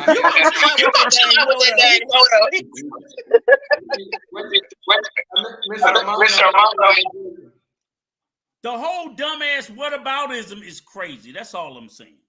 Well, Mr. Mondo, he loves his country. You know, he bought a house here in your country. Oh, really? Where? Punta Cana. Oh, I ain't going to no fucking Santo Domingo, watching my car float down the street. No. That's nice. Well, Mr. Armando, one last question. We're gonna let you go because we 3 hours over. But if someone wanted to move to the Dominican Republic, what would you tell them? Okay, this is a beautiful country, and we treat people from abroad like they were, if they were Dominicans. Punta Cana has a lot of how do you say hospitality. Foreigners. Yeah, you know, for example, here in the Dominican Republic, if you own a house that the amount price is $150,000, you have to pay a percentage of the amount of the house every year. Oh, yeah, the taxes. If you buy in Punta Cana, most of the projects, they have this bonus that you don't have to pay the tax for the first 10 years or for the first 15 years. You know, and Punta Cana every year is growing and growing. A lot of tourists are coming to Dominican Republic. In the area, the Punta Cana Airport is the airport that has more visitors in a year. You know, that's why and also the security in the airport. The Dominican Republic right now is in the top 5 in the world. You know, there are people from Canada, from the U.S. that the airport the security guards and they come to the Dominican Republic school to get trained. You know, and this is a country. This is a very beautiful country. We have beautiful beaches.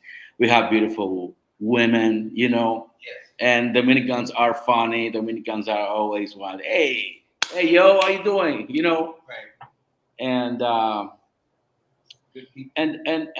and Americans that want to invest in Dominican Republic, they can come and travel to see by themselves, and they will be convinced. You know, so come to Dominican Republic and. Hey, Mr. Armando told me that they're building a bullet train, $3 billion from Santo Domingo to Punta Cana. They're starting the construction on. Yeah. Oh wow. Oh, really quick, y'all. We have another super chat from Patrick. It says, Rico, nature happens. Look at tornadoes in the south and storms where homes are picked up and blown around. Thank you again for your super chat, Patrick. Thank you, brother. Thank you so much. And you know, Rico bought a house here. You know, he's a smart man. That's right. He is. Hey, we're gonna wrap it up piece by piece. Everybody, who wants to go first? I want Troy to go first since he don't never talk, but I love you. I love your energy, brother. Go ahead, Troy. Did everybody get my cash app? No. Hey man, you know, I was just listening. I mean, you know, it's always fun when I hear Rico and John interact with each other, so it's fun. But you know, on a serious note, like, I think if you're going to buy here, you need to know about every region that's available for you to buy. You need to make a decision based on that. Like, I'm not really for the flooding and things like that, because I remember couple of months ago. What was it? About 4 months ago, we were without power for like 4 days because of the hurricane came. So, I mean, people talk bad about SEPEM. We talked about SEPEM earlier, how much it costs. It costs a lot of money for SEPEM. But other parts of the country were without power for like a week. I think we were out power for like 3 or 4 days. So, I mean, if you're going to move here, I think it's a good move. You know, things happen. Natural disasters happen. That's why they're called natural disasters. So that's right. I wouldn't be scared about moving here because of what just happened. I mean, those things happen. But that bridge fall, that part of the bridge falling over on cars. People just do a quick Google search on America's infrastructure. America's infrastructure is just as bad. That's why they have an actual act. Did you hear that, Rico? Did you hear that, Rico? They have an actual act that just came out by the president. You're wrong. To better the better. Hold on, I'm gonna Google it real quick because they just wait. While you looking up to that, I want to shout out RA real quick for the $50 super chat. We appreciate your love and support so much. Thank you for the great commentary all night. It's always great to see you.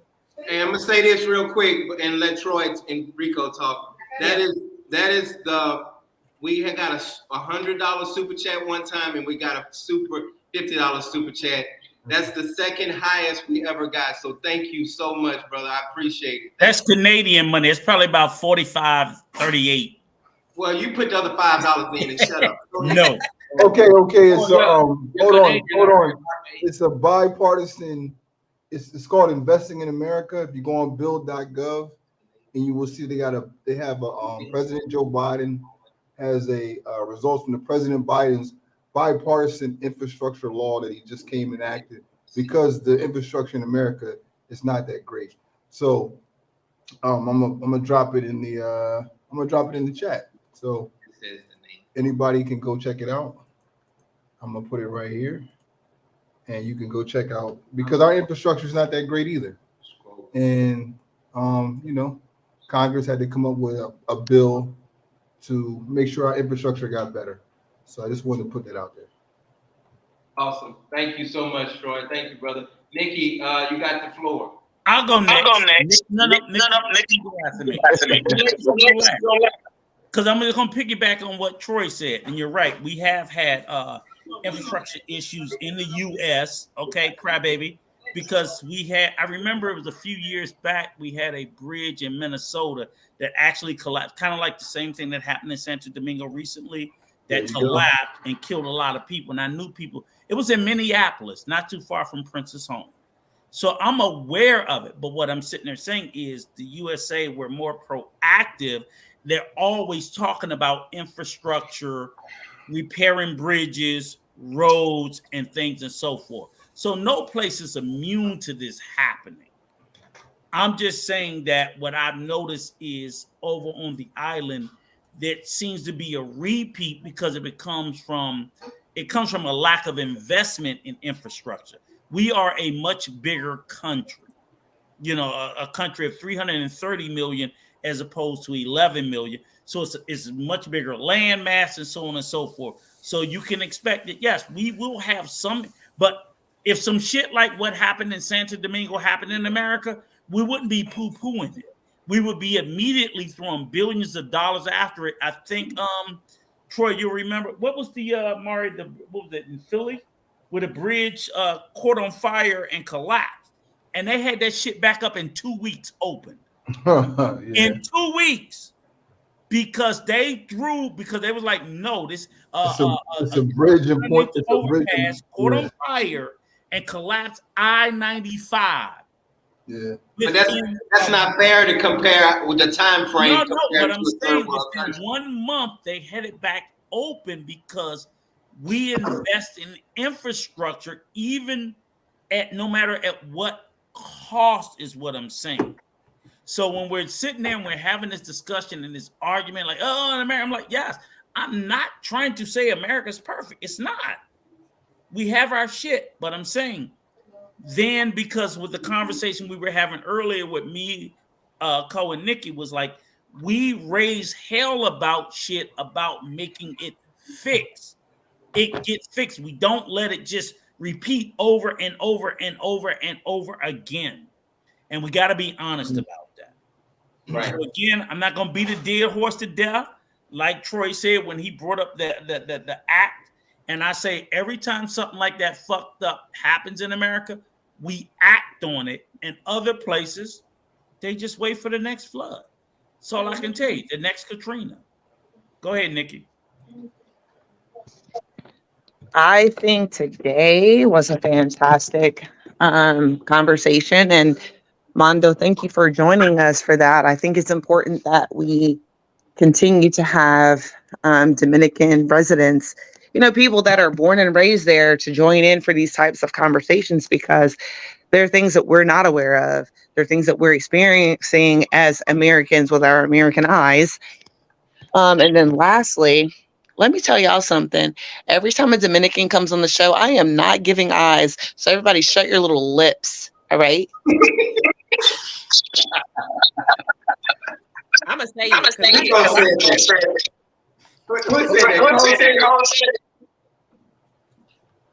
Cole's my sister, so I'm going to let her say it. And everybody else better shut up. Anyway, I love you guys. I love this show. I love what we're doing here. So kudos to us. My phone is dying in 5%, so I can't really go. What happened? Can you say coño again? Oh, coño. Huepa. I think, hey, I love thank you so much for all that.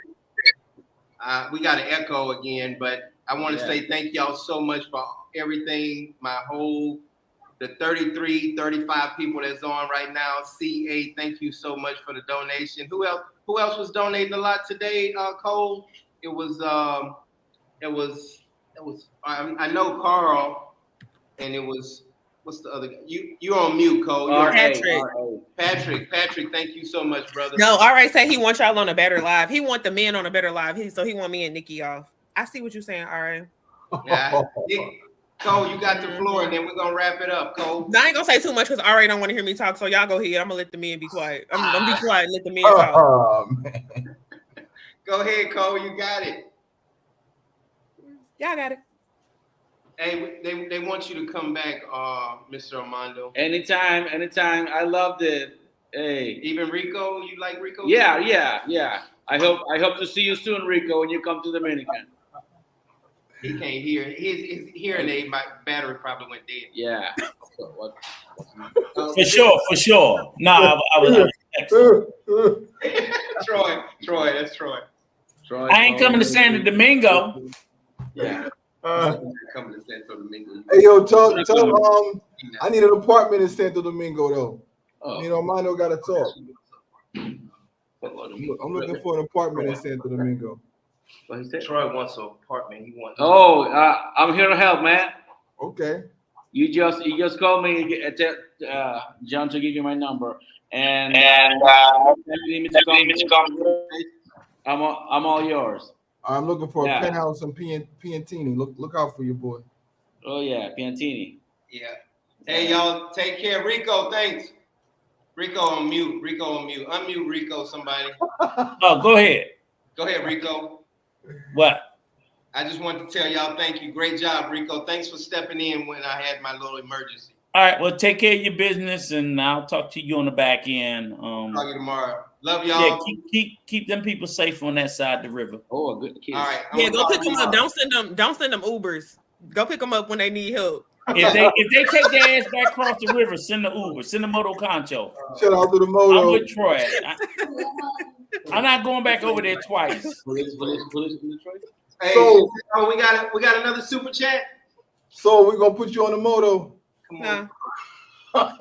No, say no. So, hey Patrick, thank you so much. Rico, nature happens. Oh, we already did all of those. God bless. We on it, John. You late. Bye. Bye. Adios. Adios, mama. Bye.